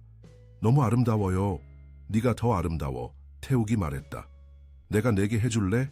서연은 고개를 끄덕였다. 태욱은 목걸이를 집어 그녀의 목에 둘렀다. 그것은 그녀의 목에 완벽하게 안착했다. 에메랄드는 그녀의 눈동자와 정확히 같은 색이었다. 완벽해, 태욱이 말했다. 그녀를 바라보며. 서연은 손으로 목걸이를 만졌다. 이걸 영원히 간직할게요. 태욱은 그녀를 안았다. 우리의 사랑처럼 영원히. 그들은 키스했다. 서울의 불빛 아래에서. 1년간의 분리, 거짓말, 그리고 두려움 후에 그들은 마침내 함께였다. 그리고 이번에는 그것은 영원할 것이었다. 하지만 그들이 몰랐던 것은 그들의 행복이 곧 시험받게 될 것이라는 사실이었다. 태우는 감옥에 있었지만 그의 영향력은 여전히 밖에서 작용하고 있었다. 그리고 그는 아직 그의 마지막 카드를 쓰지 않았다. 감옥의 면회실에서 태우는 책상 앞에 앉아 있었다. 그의 앞에는 노트북이 놓여 있었다. 그는 화상 통화 중이었다. 그의 얼굴에는 음흉한 미소가 떠올랐다. 그들이 내가 끝났다고 생각하겠지. 그가 말했다. 화면 속 사람에게. 하지만 난 아직 시작도 안 했어. 그들이 얼마나 행복한지 봤어. 곧 그 행복이 산산조각 날 거야.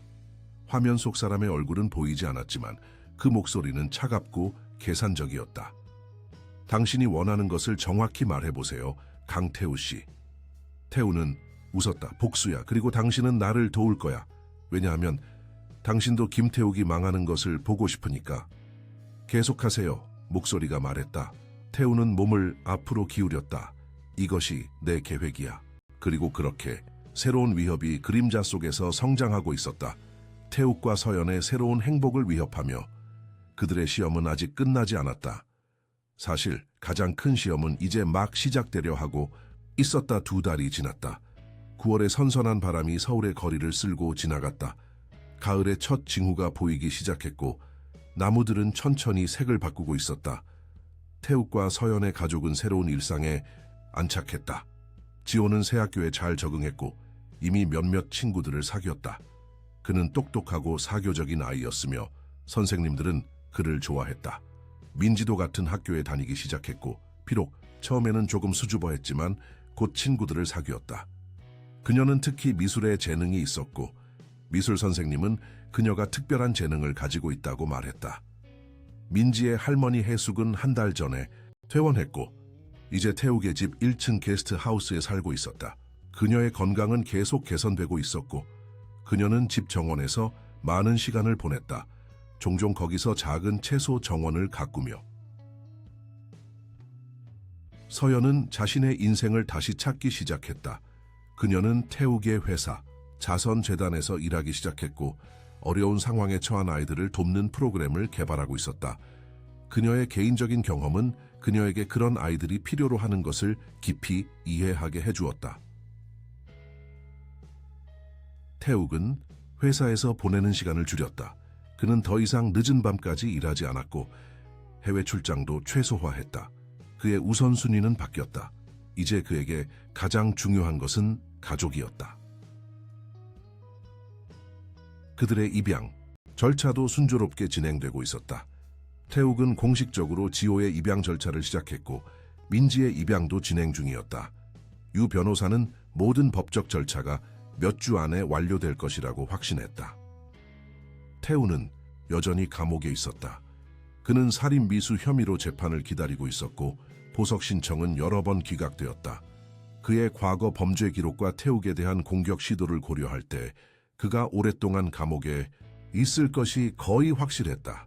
서연과 지호는 마침내 그의 그림자에서 벗어나 자유롭게 살 수 있게 되었다. 그러나 완벽해 보이는 이 행복한 그림 속에는 불안의 그림자가 숨어 있었다.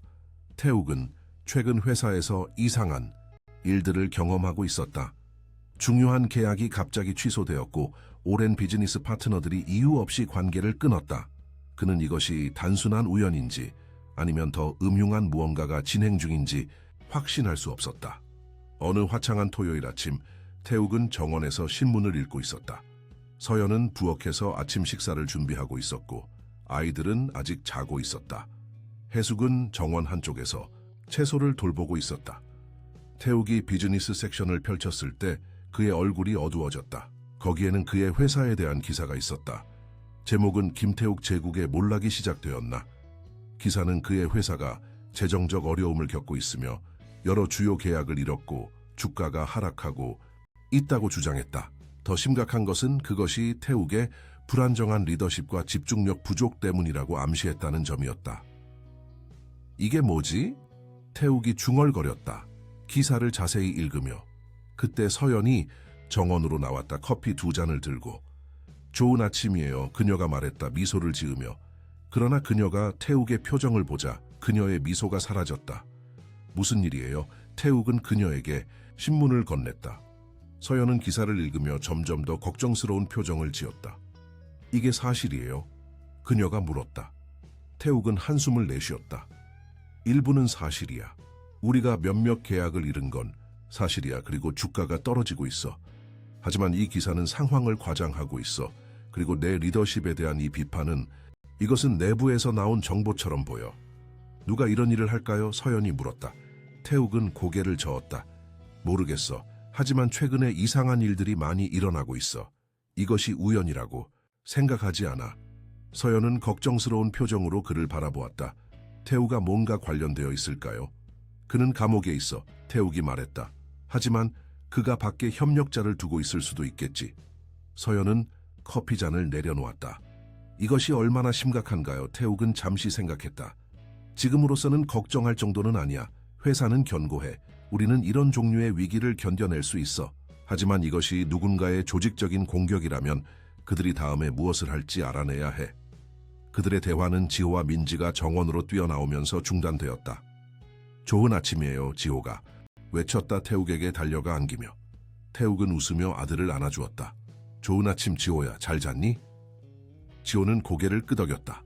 네, 오늘 놀이공원에 갈 거예요. 맞죠? 태욱은 미소를 지었다. 그래, 약속했지. 민지는 서연에게 다가가 안겼다. 안녕하세요, 서연 이모. 서연은 민지의 머리를 쓰다듬었다. 좋은 아침, 민지야. 배고프니? 민지는 고개를 끄덕였다. 그들은 함께 아침 식사를 하러 집 안으로 들어갔다. 태욱은 신문을 접어 한쪽에 두었다. 오늘은 가족과 함께하는 날이었다. 비즈니스 문제는 나중에 처리할 수 있었다. 그들이 놀이공원에서 즐거운 하루를 보내고 있을 때 태욱의 전화가 울렸다. 그는 발신자를 확인하고 얼굴을 찌푸렸다. 그것은 그의 최고 재무, 책임자 CFO였다. 미안해, 이것을 받아야 해. 그가 서연에게 말했다. 그는 아이들에게서 조금 떨어져 전화를 받았다. 여보세요? 사장님, CFO의 목소리가 들렸다. 명백히 스트레스를 받은 상태로 긴급 상황이 발생했습니다. 제1은행이 우리의 신용 한도를 취소했습니다. 그리고 다른 은행들도 같은 조치를 취하려 하고 있습니다. 태욱은 충격을 받았다. 뭐라고? 왜? 그들은 우리 회사의 재정 안정성에 대한 새로운 보고서를 받았다고 합니다. 하지만 그 보고서가 어디서 왔는지 말하지 않았습니다. 사장님, 이것은 조직적인 공격으로 보입니다. 누군가가 의도적으로 우리 회사의 평판을 훼손하려 하고 있습니다. 태욱은 깊게 숨을 들이쉬었다. 알았어. 내가 곧 사무실로 갈게. 이사회 긴급 회의를 소집해. 그는 전화를 끊고 서연에게로 돌아갔다. 그녀는 이미 그의 표정을 보고 무언가 잘못되었다는 것을 알 수 있었다. 무슨 일이에요? 그녀가 물었다. 회사에 문제가 생겼어. 태욱이 설명했다. 내가 가봐야 해. 서연은 실망한 듯했지만 이해했다. 알았어요. 우린 괜찮을 거예요. 당신이 해야 할 일을 하세요. 태욱은 지호와 민지에게 다가갔다. 그들은 방금 롤러코스터를 타고 내려와 흥분으로 가득 차 있었다. 아이들아, 그가 말했다. 아빠가 잠시 회사에 다녀와야 해. 중요한 일이 생겼어. 지호의 얼굴이 실망으로 가득 찼다. 하지만 오늘은 가족의 날이잖아요. 알아, 아들아, 태욱이 말했다. 지호의 어깨에 손을 올리며. 정말 미안해. 하지만 이건 정말 중요해. 엄마와 민지와 계속 놀이공원을 즐기고 내가 최대한 빨리 돌아올게. 지호는 여전히 실망했지만 고개를 끄덕였다. 알았어요, 아빠. 태욱은 지호의 머리를 쓰다듬었다. 착한 아들, 사랑해. 그는 서연에게 작별 키스를 하고 놀이공원을 떠났다. 차를 타고 사무실로 향하는 동안 그는 상황이 얼마나 심각한지 생각했다. 이것은 단순한 불운이 아니었다.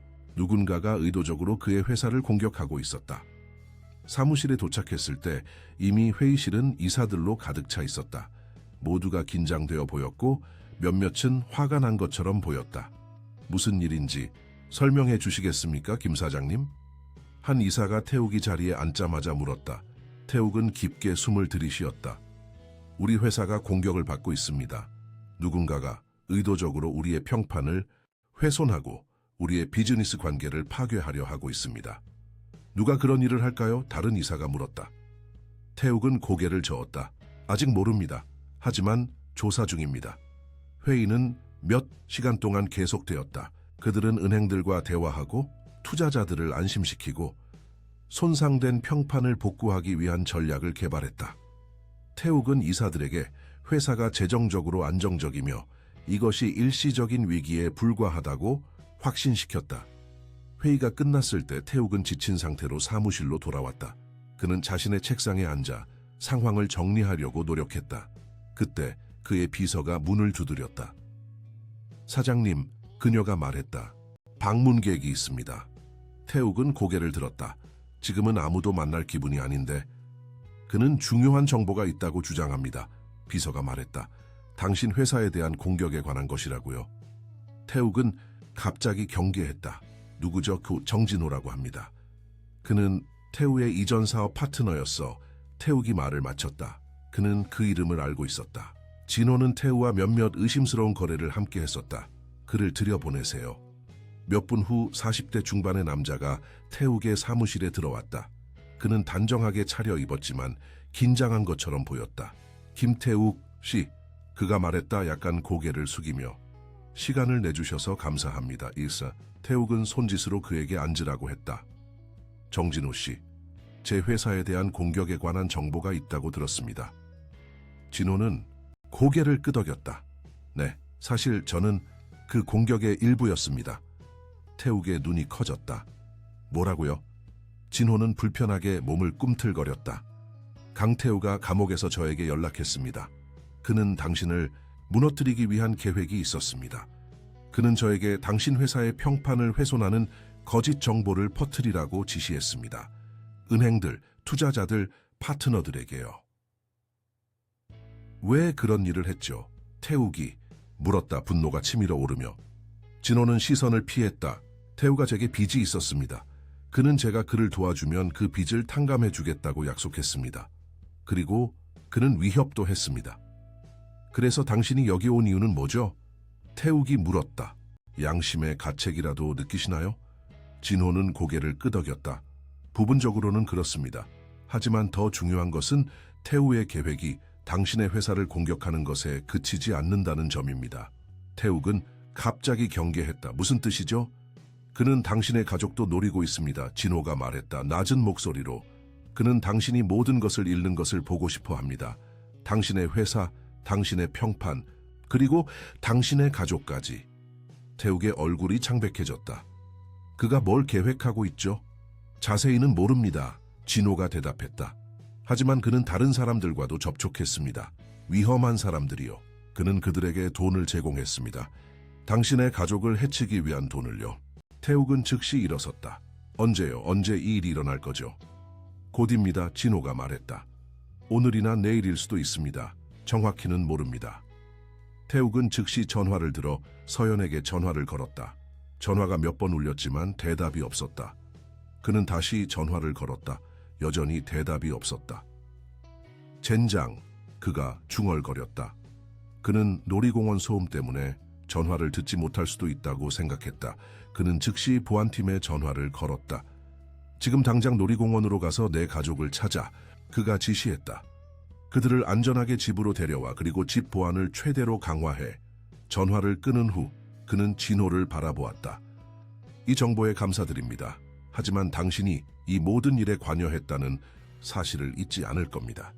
진호는 고개를 숙였다. 이해합니다. 제가 할 수 있는 다른 일이 있으면 말씀해 주세요. 있습니다. 태욱이 말했다. 경찰에게 모든 것을 말하세요. 태우의 계획에 대한 모든 것을요.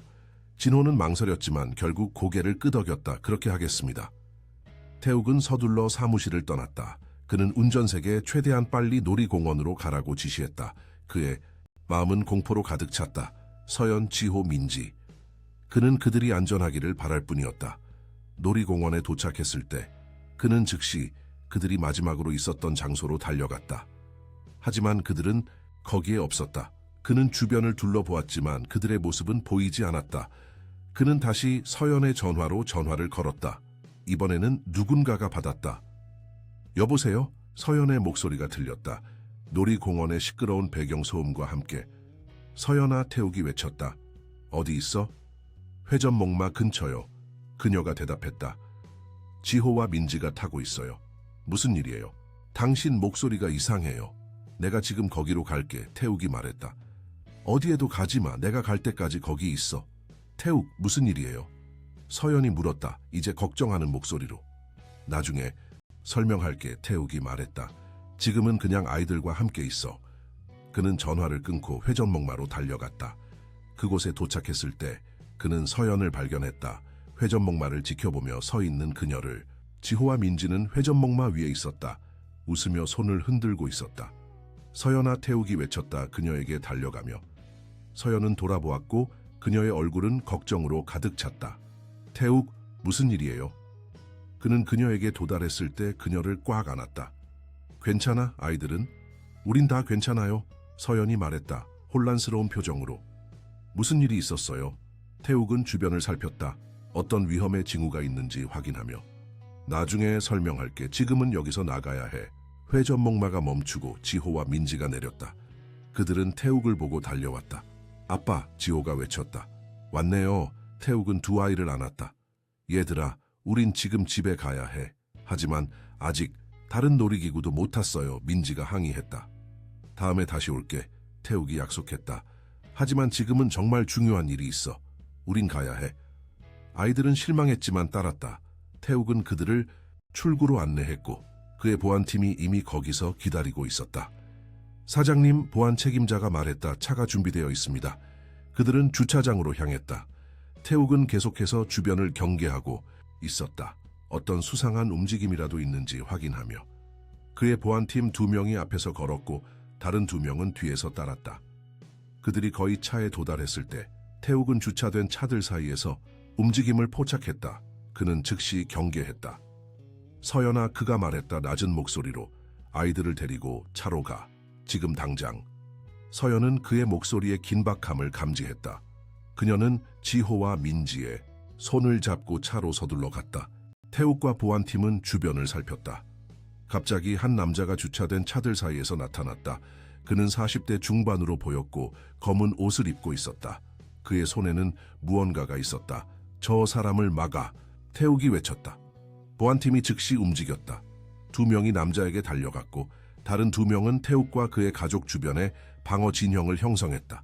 남자는 도망치려 했지만 보안팀이 그를 제압했다. 당신 누구요? 보안 책임자가 물었다. 남자의 팔을 비틀며. 남자는 대답하지 않았다. 태욱은 조심스럽게 다가갔다. 남자의 손에 있던 것은 칼이었다. 누가 당신을 보냈죠? 태욱이 물었다. 남자는 여전히 침묵했다. 그러나 그의 표정에서 태욱은 그가 진호가 말한 위험한 사람들 중 하나라는 것을 알 수 있었다. 경찰을 불러 태욱이 보안 책임자에게 지시했다. 그들은 남자를 구금한 채 경찰이 도착하기를 기다렸다. 태욱은 차로 가서 서연과 아이들이 안전한지 확인했다. 그들은 겁에 질려 있었지만 다치지 않았다. 무슨 일이에요? 서연이 물었다. 떨리는 목소리로. 태우야.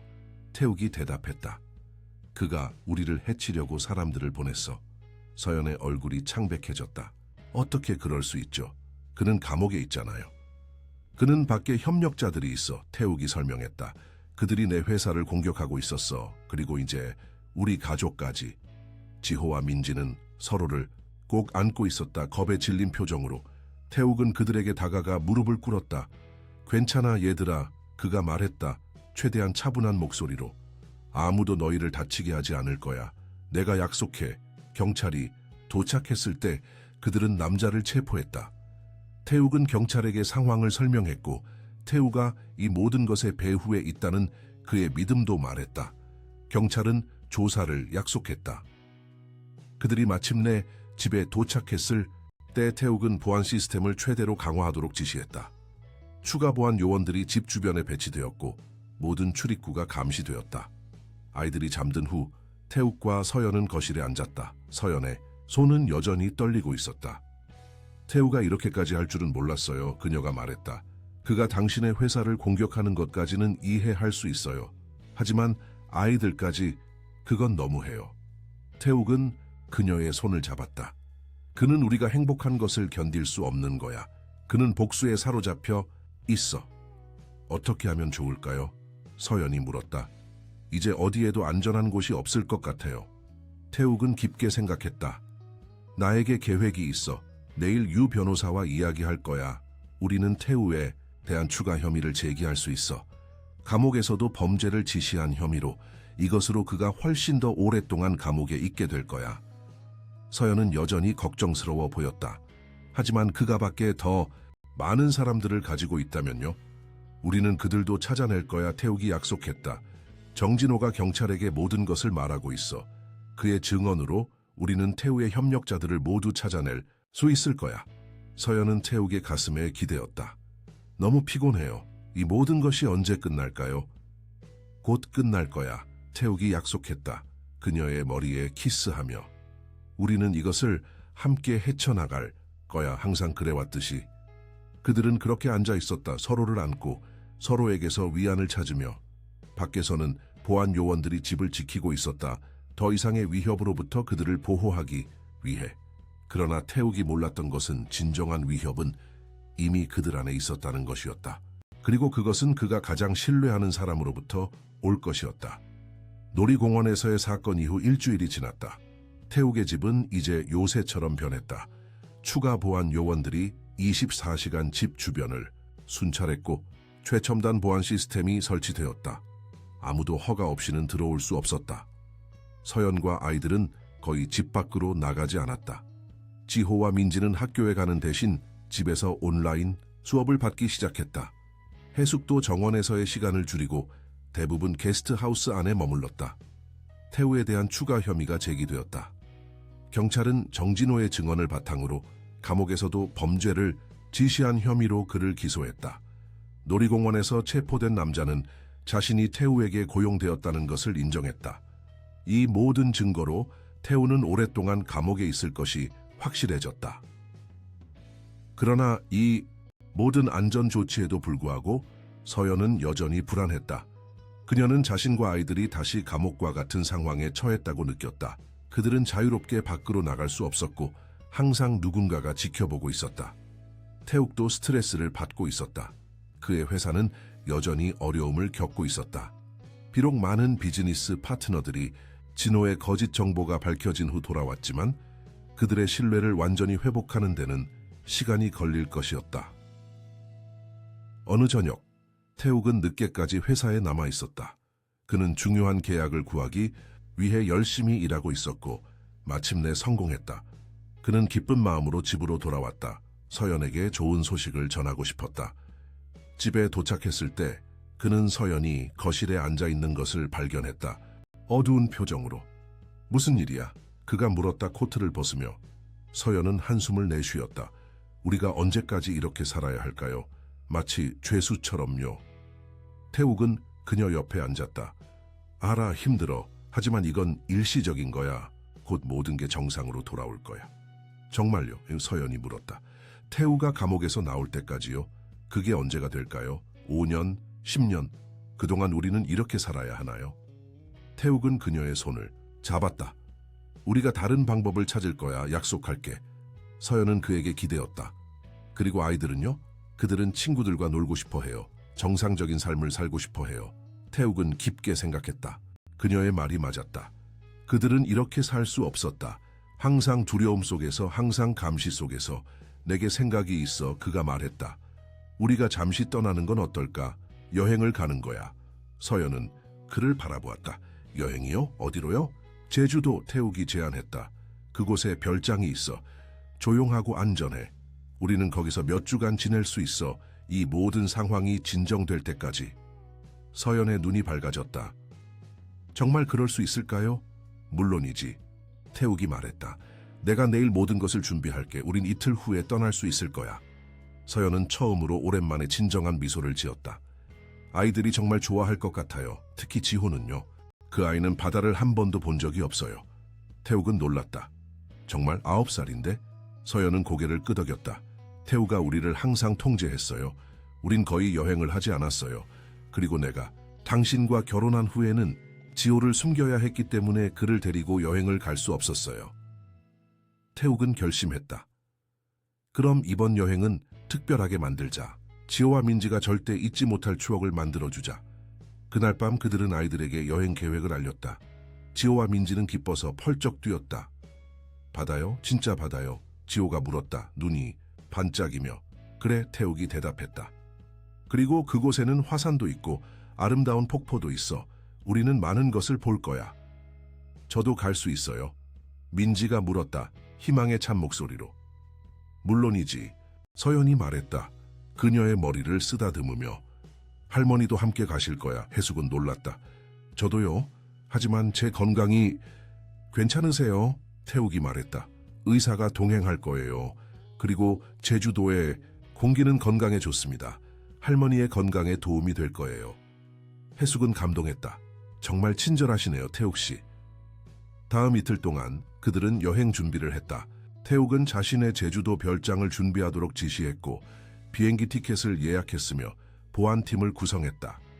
그는 여전히 조심스러웠지만 이 여행이 그들 모두에게 필요한 휴식을 제공할 것이라고 믿었다.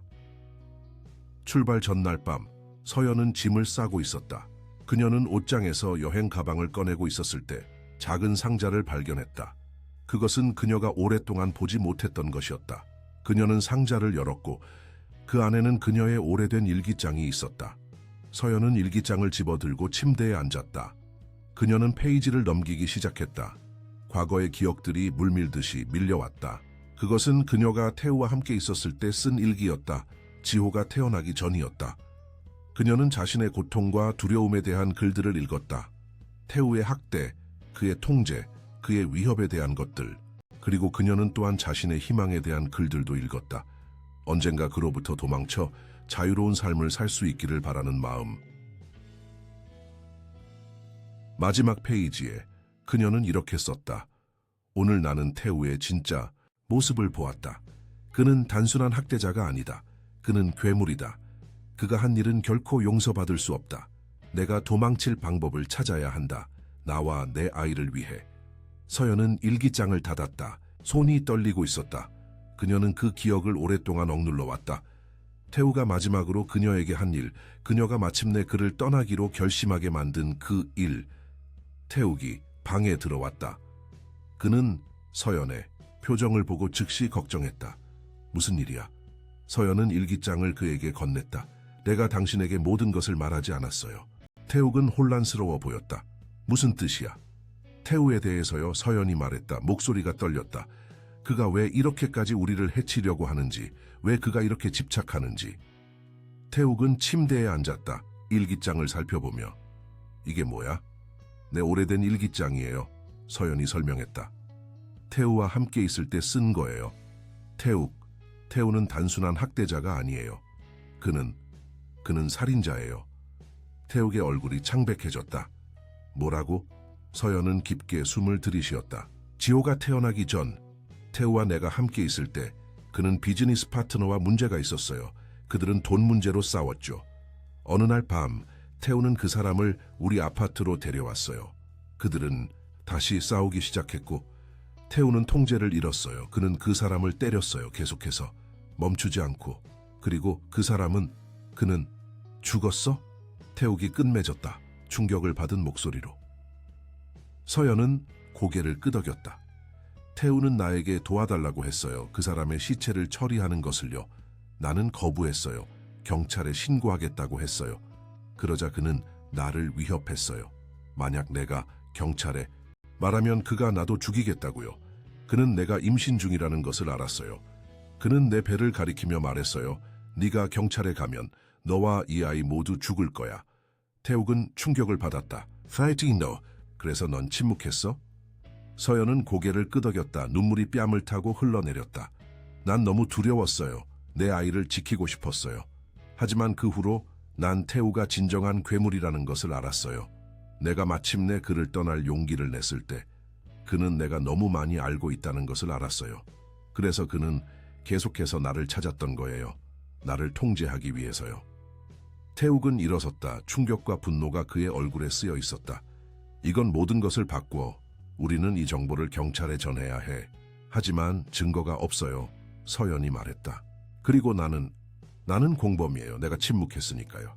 넌 위협 아래에 있었어. 태욱이 말했다. 그리고 네가 한 일은 네 아이를 보호하기 위한 거였어. 어떤 법원도 널 비난하지 않을 거야. 서연은 고개를 저었다. 하지만 만약 태우가 이것을 밝힌다면, 만약 그가 나를 끌어내린다면, 그는 그러지 않을 거야. 태욱이 말했다. 그는 자신이 살인자라고 인정하지 않을 거야. 하지만 이 정보는 우리에게 그를 영원히 감옥에 가두는 지렛대가 될 수 있어. 서연은 여전히 불안해 보였다. 모든 일이 지나간 지 너무 오래됐어요. 아무도 내 말을 믿지 않을 거예요. 난 널 믿어. 태욱이 말했다. 그녀의 손을 잡으며. 그리고 우리는 증거를 찾을 거야. 그 비즈니스 파트너의 이름을 기억해? 서연은 고개를 끄덕였다. 오민석이었어요. 그는 태우의 첫 번째 회사에서 함께 일했어요. 태욱은 전화를 꺼냈다. 유 변호사에게 전화할게. 그녀가 이 정보로 무엇을 할 수 있는지 알아볼 거야. 그가 전화를 걸려고 할 때 그들의 침실 문이 열렸다. 지호가 거기 서 있었다. 파자마 차림으로. 엄마, 아빠, 그가 말했다. 무슨 일이에요? 왜 소리를 지르세요? 서연은 재빨리 눈물을 닦았다.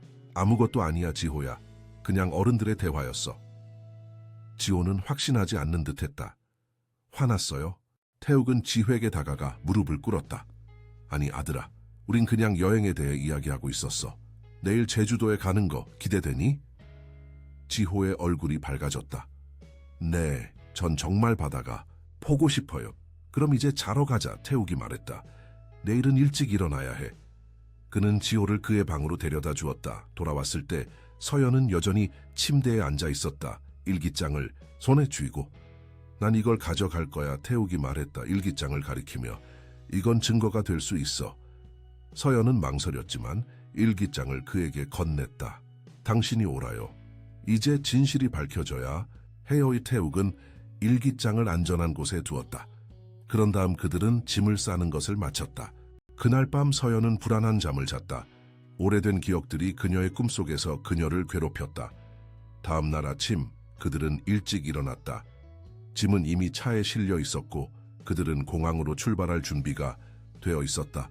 지호와 민지는 흥분으로 가득 차 있었고 해숙도 여행에 대한 기대로 웃고 있었다. 그들이 막 떠나려고 할 때 태욱의 전화가 울렸다. 그것은 유 변호사였다. 네, 유 변호사님? 그가 대답했다. 김태욱 씨, 변호사의 목소리가 들렸다. 긴박하게.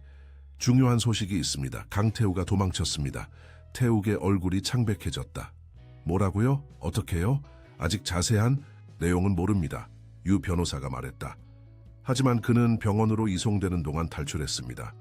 경찰이 그를 찾고 있지만 아직 발견하지 못했습니다. 태욱은 서연을 바라보았다. 그의 눈에는 공포가 담겨 있었다. 알겠습니다. 고맙습니다. 유 변호사님. 그는 전화를 끊었다. 서연은 이미 무언가 잘못되었다는 것을 알 수 있었다. 무슨 일이에요? 그녀가 물었다. 두려운 목소리로. 태욱은 깊게 숨을 들이쉬었다. 태우가 탈출했어. 서연의 얼굴에서 모든 색이 빠져나갔다. 어떻게요?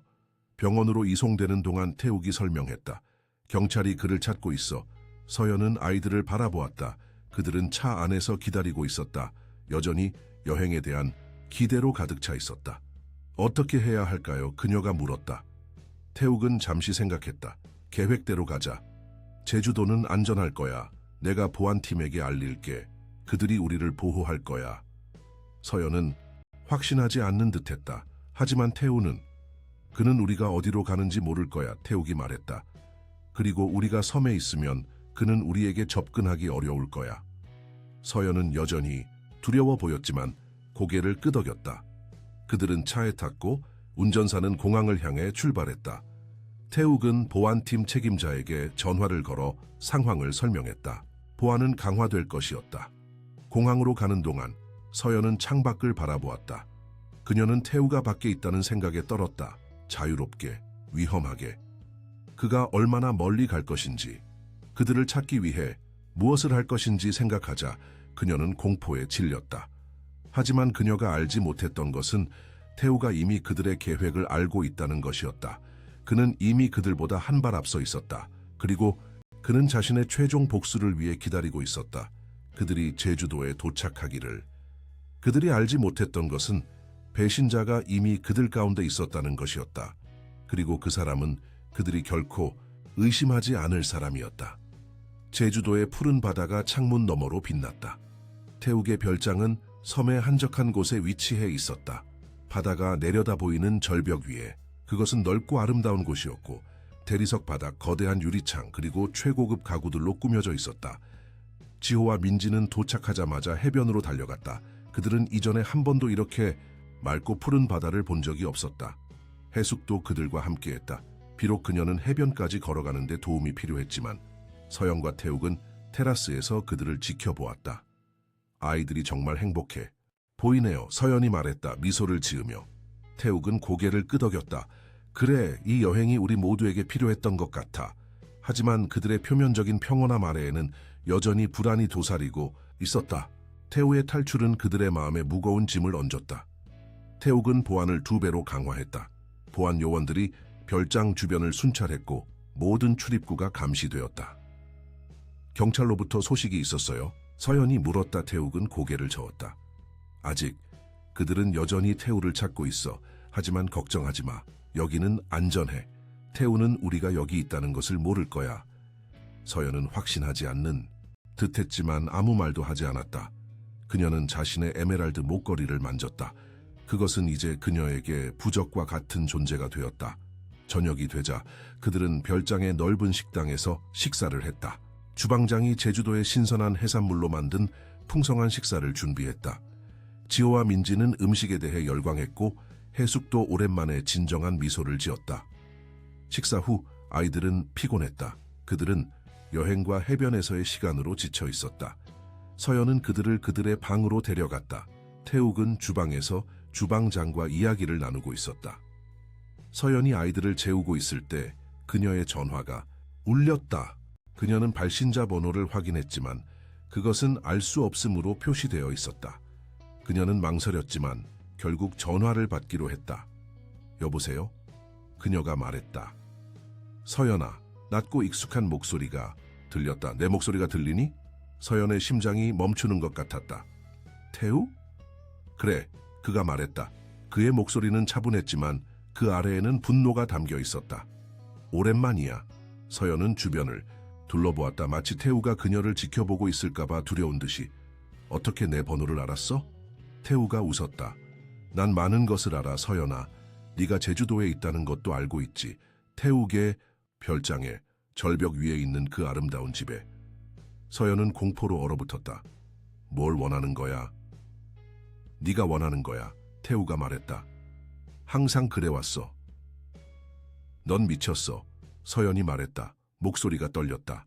난 절대 너에게 돌아가지 않을 거야. 그럴 필요 없어. 태우가 말했다. 내가 너에게 갈 테니까. 여기 보안이 있어. 서연이 말했다. 넌 절대 들어올 수 없을 거야. 태우가 다시 웃었다. 이미 안에 있는데 뭐가 필요하겠어? 서연은 혼란스러웠다. 무슨 말이야? 내 주변을 둘러봐, 서연아. 태우가 말했다. 배신자가 누구인지 눈치챘니? 서연은 아이들의 방을 둘러보았다. 지호와 민지는 이미 잠들어 있었다. 그들은 평화롭게 보였다. 악몽 속에 사는 것을 모르는 채. 당신 미쳤어. 서연이 말했다. 여기 아무도 없어. 정말 그렇게 생각해? 태우가 물었다. 그럼 왜 네 아들이 오늘 아침에 나에게 전화를 했을까? 서연은 충격을 받았다. 뭐라고? 지호가 나에게 전화했어. 태우가 말했다. 그는 내가 아버지라고 생각하나 봐. 그는 여전히 나를 아빠라고 불러. 거짓말이야. 서연이 말했다. 하지만 그녀의 목소리에는 확신이 없었다. 그에게 물어봐. 태우가 말했다. 그는 항상 나에게 비밀을 말했어. 너희가 어디로 가는지, 언제 가는지. 그는 나의 좋은 작은 정보원이었어. 서연은 지호를 바라보았다. 잠들어 있는 그의 얼굴. 그것이 가능할까? 그녀의 아들이 태우와 접촉하고 있었을까? 레온 그를 조종하고 있어. 서연이 말했다. 그는 단지 아이일 뿐이야. 그래, 그는 아이야. 태우가 말했다. 그리고 아이들은 쉽게 조종할 수 있지. 특히 그들이 자신의 진짜 아버지를 그리워할 때는. 서연은 전화를 끊으려 했지만 태우의 다음 말이 그녀를 멈추게 했다. 전화를 끊으면 넌 우리가 준비한 것을 놓치게 될 거야. 그가 말했다. 오, 맞아. 내가 말하지 않았나? 지호만 내 편이 아니야. 서연은 두려움으로 굳어졌다. 무슨 말이야? 내 주변을 잘 봐, 서연아. 태우가 말했다. 누가 갑자기 나타났지? 누가 너희 가족의 일부가 되었지? 누가 너희 모두의 신뢰를 얻었지? 서연은 갑자기 깨달았다. 민지. 영리한 아이지. 그렇지 않아? 태우가 말했다. 그녀는 내가 고용한 최고의 배우였어. 그녀는 자신의 역할을 완벽하게 수행했어. 가난한 고아 소녀, 할머니와 함께 사는. 하지만 사실은 그녀에게는 할머니가 없어. 그녀는 혼자야. 그리고 그녀는 돈을 위해 무엇이든 할 거야. 서연은 민지를 바라보았다. 지호 옆에서 자고 있는 그녀를. 안 돼. 그리고 그 할머니. 태우가 계속했다. 그녀도 내가 고용한 배우야. 그들은 좋은 팀이었어. 그들은 너희 모두를 속였지. 서연은 말을 잃었다. 그녀는 민지가, 그녀가 그토록 신뢰했던 소녀가 사실은 태우의 스파이였다는 것을 믿을 수 없었다. 왜? 그녀가 마침내 물었다. 왜 이런 일을 해? 왜냐하면 넌 내 것이기 때문이야. 태우가 말했다. 항상 그래왔어. 그리고 네가 나를 떠났을 때 넌 내게서 뭔가를 빼앗아 갔어. 내 아들, 내 자존심. 그리고 이제 난 그것을 되찾으려고 해. 태욱이 널 막을 거야. 서연이 말했다. 태우가 웃었다. 태욱? 그 사랑의 눈먼 바보? 그는 지금 이 순간에도 죽어가고 있어. 서연의 심장이 멈추는 것 같았다. 뭐라고? 주방장이 그의 음료에 뭔가를 넣었어. 태우가 설명했다. 천천히 작용하는 독. 그는 몇 시간 안에 죽을 거야. 그리고 넌 다시 혼자가 될 거야. 그러면 난 널 데려갈 거야, 서연아. 너와 내 아들. 서연은 전화를 떨어뜨렸다. 그녀는 아이들의 방에서 뛰쳐나와 계단을 뛰어내려갔다. 그녀는 태욱을 찾아야 했다. 그를 구해야 했다. 거실에 도착했을 때 그녀는 태욱이 소파에 앉아 있는 것을 보았다. 그는 창백해 보였고 땀을 흘리고 있었다. 태욱! 그녀가 외쳤다. 그에게 달려가며. 태욱은 고개를 들었다. 그의 눈은 초점을 잃고 있었다. 서연아, 난 기분이 좋지 않아. 서연은 그 옆에 무릎을 꿇었다. 태우야, 그가 널 독살했어. 우리는 지금 당장 병원에 가야 해. 태욱은 혼란스러워 보였다. 태우, 어떻게? 민지, 서연이 설명했다. 그리고 그 할머니, 그들은 태우의 사람들이었어. 그리고 주방장도, 그들은 우리를 속였어. 태욱은 충격을 받은 것 같았다. 안 돼. 그럴 수 없어. 서연은 그를 일으키려 했지만 그는 너무 약해져 있었다. 그녀는 전화를 찾아 구급차를 부르려 했지만 그녀의 전화는 위층에 있었다. 내 전화. 그녀가 시작했지만 갑자기 목소리가 그녀를 멈추게 했다. 이것을 찾고 있나요? 서연은 돌아보았다. 민지가 거기 서 있었다. 서연의 전화를 손에 들고 있었다. 그러나 이제 그녀의 얼굴에는 더 이상 순진함이 없었다. 그곳에는 냉담함과 계산적인 표정이 있었다. 11살 소녀에게서는 보기 드문 표정. 민지, 서연이 말했다. 어떻게 그럴 수 있어? 우리는 너를 가족처럼 대했어. 민지는 어깨를 으쓱했다. 그냥 연기였어요. 태우 아저씨가 많은 돈을 줬거든요. 그리고 그게 제가 신경 쓰는 전부예요. 돈. 우리는 널 입양하려 했어. 태욱이 말했다. 소파에서 몸을 일으키려 하며. 우리는 널 사랑했어. 민지는 웃었다. 차갑고 감정 없는 웃음. 사랑, 그게 뭐예요? 사랑은 제게 음식을 주거나 옷을 사주지 않아요. 돈이 그래요. 서연은 그녀에게 다가가려 했지만 민지는 뒤로 물러섰다. 한 발짝도 다가오지 마세요. 그녀가 경고했다. 아니면 지호에게 무슨 일이 일어날지 모를 거예요. 서연은 얼어붙었다. 지호? 그에게 무슨 짓을 했어? 아직은 아무것도요. 민지가 말했다. 하지만 할머니가 그와 함께 있어요. 그리고 그녀는 제 신호를 기다리고 있어요. 태욱은 일어서려 했지만 다리에 힘이 없었다. 그는 다시 소파로 쓰러졌다. 왜 이러는 거야? 그가 물었다. 목소리가 약해지며. 왜 태우는 우리를 이렇게 증오하는 거야? 그는 당신을 증오하지 않아요. 민지가 말했다. 그는 당신이 가진 것을 원해요. 서연, 지호, 당신의 돈, 당신의 인생. 이 갑자기 뒤에서 발소리가 들렸다. 그들은 돌아보았고 거기에는 태우가 서 있었다. 그의 얼굴에는 승리의 미소가 있었다. 안녕 서연아, 그가 말했다. 오랜만이야. 서연은 공포로 얼어붙었다. 태우는 여전히 같아 보였다. 조금 더 날카로워졌지만 그의 눈에는 위험한 빛이 있었다. 태우, 그녀가 속삭였다. 태우는 방 안으로 걸어 들어왔다. 그의 뒤에는 해숙으로 알려진 여자가 있었다. 이제 그녀는 더 이상 병든 노인처럼 보이지 않았다. 그녀는 똑바로 서 있었고 그녀의 얼굴에는 태우와 같은 냉담한 표정이 있었다. 내 계획이 마음에 드나? 태우가 물었다. 태욱을 향해 걸어가며 1년 동안 준비했어. 네가 내 돈을 가져갔을 때 넌 내가 그냥 넘어갈 거라고 생각했니? 아니, 난 인내심이 있었어. 난 기다렸어. 그리고 이제 모든 것이 제자리에 있어. 태욱은 분노로 가득 찬 눈으로 그를 바라보았다. 넌 감옥에서 썩을 거야, 태우. 이번에는 영원히. 태우는 웃었다. 난 이미 탈출했어. 그리고 이번에는 아무도 날 찾지 못할 거야. 우리는 모두 떠날 거야. 서연, 지호, 그리고 나. 새로운 정체성으로, 새로운 삶으로. 지호는 어디 있어? 서연이 물었다. 공포에 차서. 안전해, 태우가 대답했다. 그는 자고 있어. 우리가 떠날 준비가 되면 깨울 거야. 서연은 태욱을 바라보았다. 그는 점점 더 약해져 보였다. 그의 피부는 회색빛이 되어가고 있었고 그의 호흡은 얕아지고 있었다. 제발 태욱, 그녀가 간청했다. 태욱을 도와주오. 그를 죽게 하지 마. 태우는 냉담하게 바라보았다. 왜? 그는 내게서 모든 것을 빼앗아갔어. 내 돈, 내 자존심, 그리고 너. 내가 당신과 함께 갈게. 서연이 말했다. 원하는 대로 할게.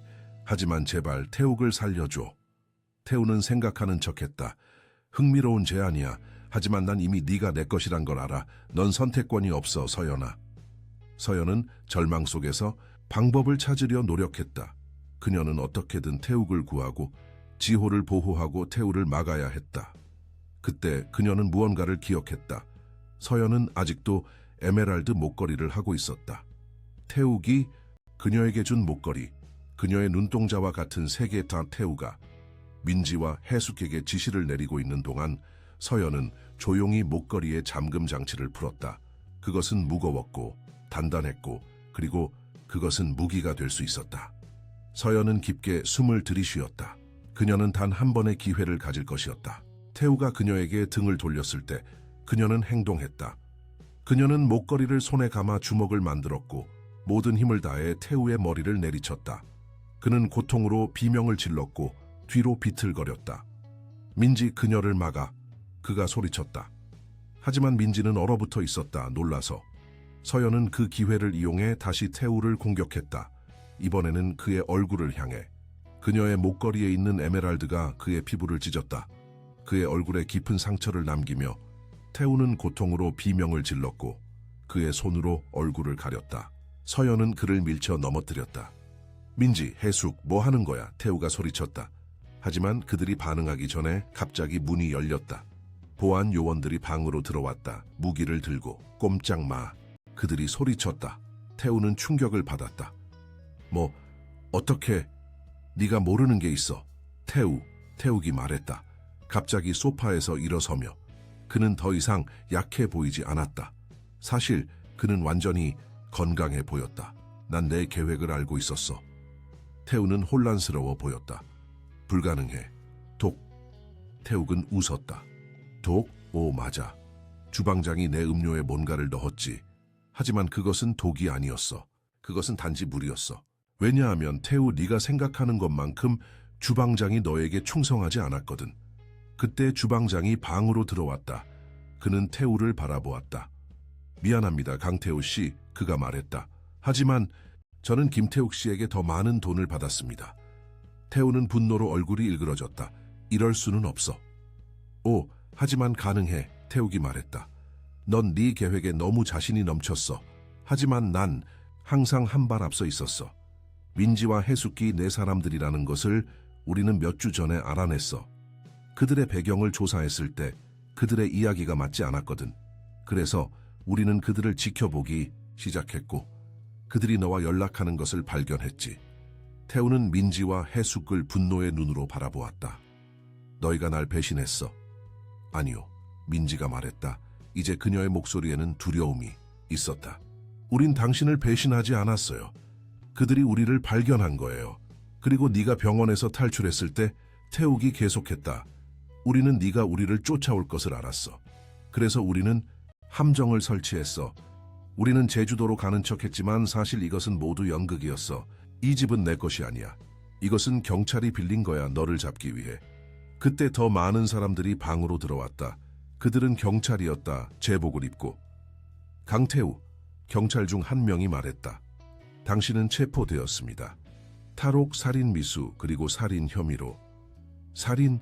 태우가 물었다. 놀라서. 그래, 태욱이 말했다. 오민석의 살인. 서연이 내게 모든 것을 말했어. 그리고 우리는 증거를 찾았어. 오민석의 시체가 발견되었어. 네가 그를 묻은 곳에서. 그리고 서연의 일기장도 있어. 그녀가 목격한 것을 모두 적은 데. 태우는 충격을 받았다.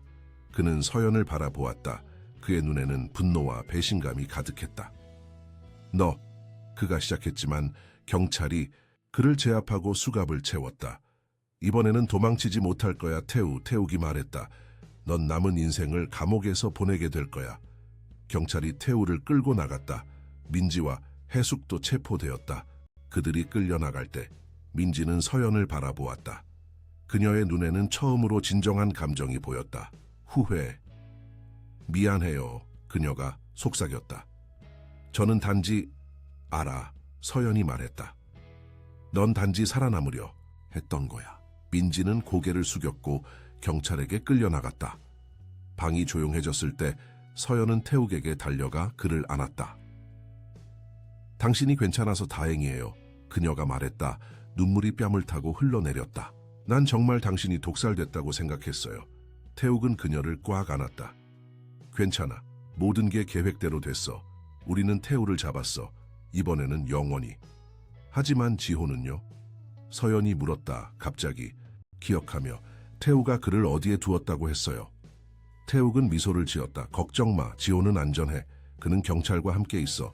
우리가 태우의 계획을 알게 됐을 때 우리는 지호를 안전한 곳으로 옮겼어. 그 아이는 용감했어.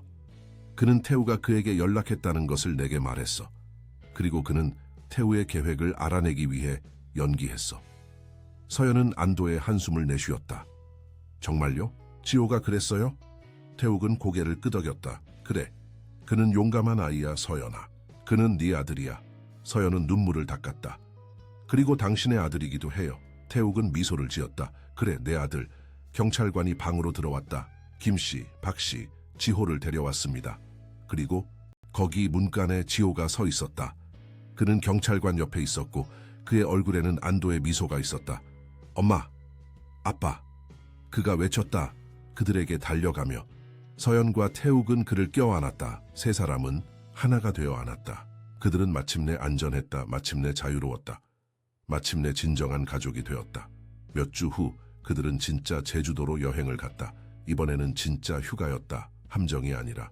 태우는 살인 혐의로 재판을 받고 있었고 그가 감옥에서 나올 가능성은 없었다. 민지와 해숙은 가벼운 형을 받았다. 그들의 나이와 상황을 고려해 태욱, 서연 그리고 지호는 해변에 서 있었다. 바다를 바라보며 태욱은 서연의 손을 잡았고 지호는 그들 앞에서 뛰어다니고 있었다. 자유롭고 행복하게. 이제 정말 끝났네요. 서연이 말했다. 깊은 안도감을 느끼며. 태욱은 고개를 끄덕였다. 그래, 끝났어. 이제 우리는 미래를 바라볼 수 있어. 서연은 태욱을 바라보았다. 그녀의 에메랄드 눈동자는 사랑으로 빛났다. 당신이 내 삶에 들어와서 정말 다행이에요. 당신 없이는 이 모든 것을 헤쳐나갈 수 없었을 거예요. 태욱은 그녀의 얼굴을 부드럽게 쓰다듬었다. 우리는 이것을 함께 헤쳐나갔어. 그리고 우리는 앞으로도 모든 것을 함께 헤쳐나갈 거야, 항상. 그들은 키스했다. 제주도의 따뜻한 태양 아래에서. 그들 앞에는 밝은 미래가 펼쳐져 있었다. 거짓말과 두려움으로부터 자유로운 미래. 그들은 마침내 진정한 행복을 찾았다. 진정한 가족으로서. 지호가 그들에게 달려왔다. 그의 얼굴에는 기쁨이 가득했다. 엄마, 아빠, 보세요. 조개를 찾았어요. 서연과 태욱은 웃으며 그에게 다가갔다. 그들은 함께 조개를 살펴보았고 함께 웃고 함께 사랑했다. 그들은 가족이었다. 그리고 아무것도 그것을 바꿀 수 없었다. 그리고 그렇게 한때는 거짓말과 두려움으로 시작된 이야기가 진실과 사랑으로 끝났다. 서연은 더 이상 도망칠 필요가 없었다. 태욱은 더 이상 슬퍼할 필요가 없었다. 그리고 지호는 더 이상 숨을 필요가 없었다. 그들은 자유로웠다. 그들은 행복했다. 그들은 가족이었다. Film the Historia. 여러분, 이 감동적인 이야기가 마음에 드셨나요? 거짓말과 배신으로 시작되었지만 결국 사랑과 용서로 끝난 이 여정이 여러분의 마음을 움직였기를 바랍니다. 더 많은 이와 같은 감동적인 이야기를 듣고 싶으시다면 저희 채널을 구독하고 이 비디오에 좋아요를 눌러주세요. 왼쪽에 있는 재생 목록을 클릭하시면 비슷한 감동적인 이야기들을 더 찾아보실 수 있습니다. 여러분의 의견과 감상을 댓글로 남겨주세요. 매일 새로운 이야기로 여러분을 찾아뵙겠습니다. 여러분의 삶에도 이처럼 어둠 속에서 빛을 찾는 순간이 있기를 바랍니다.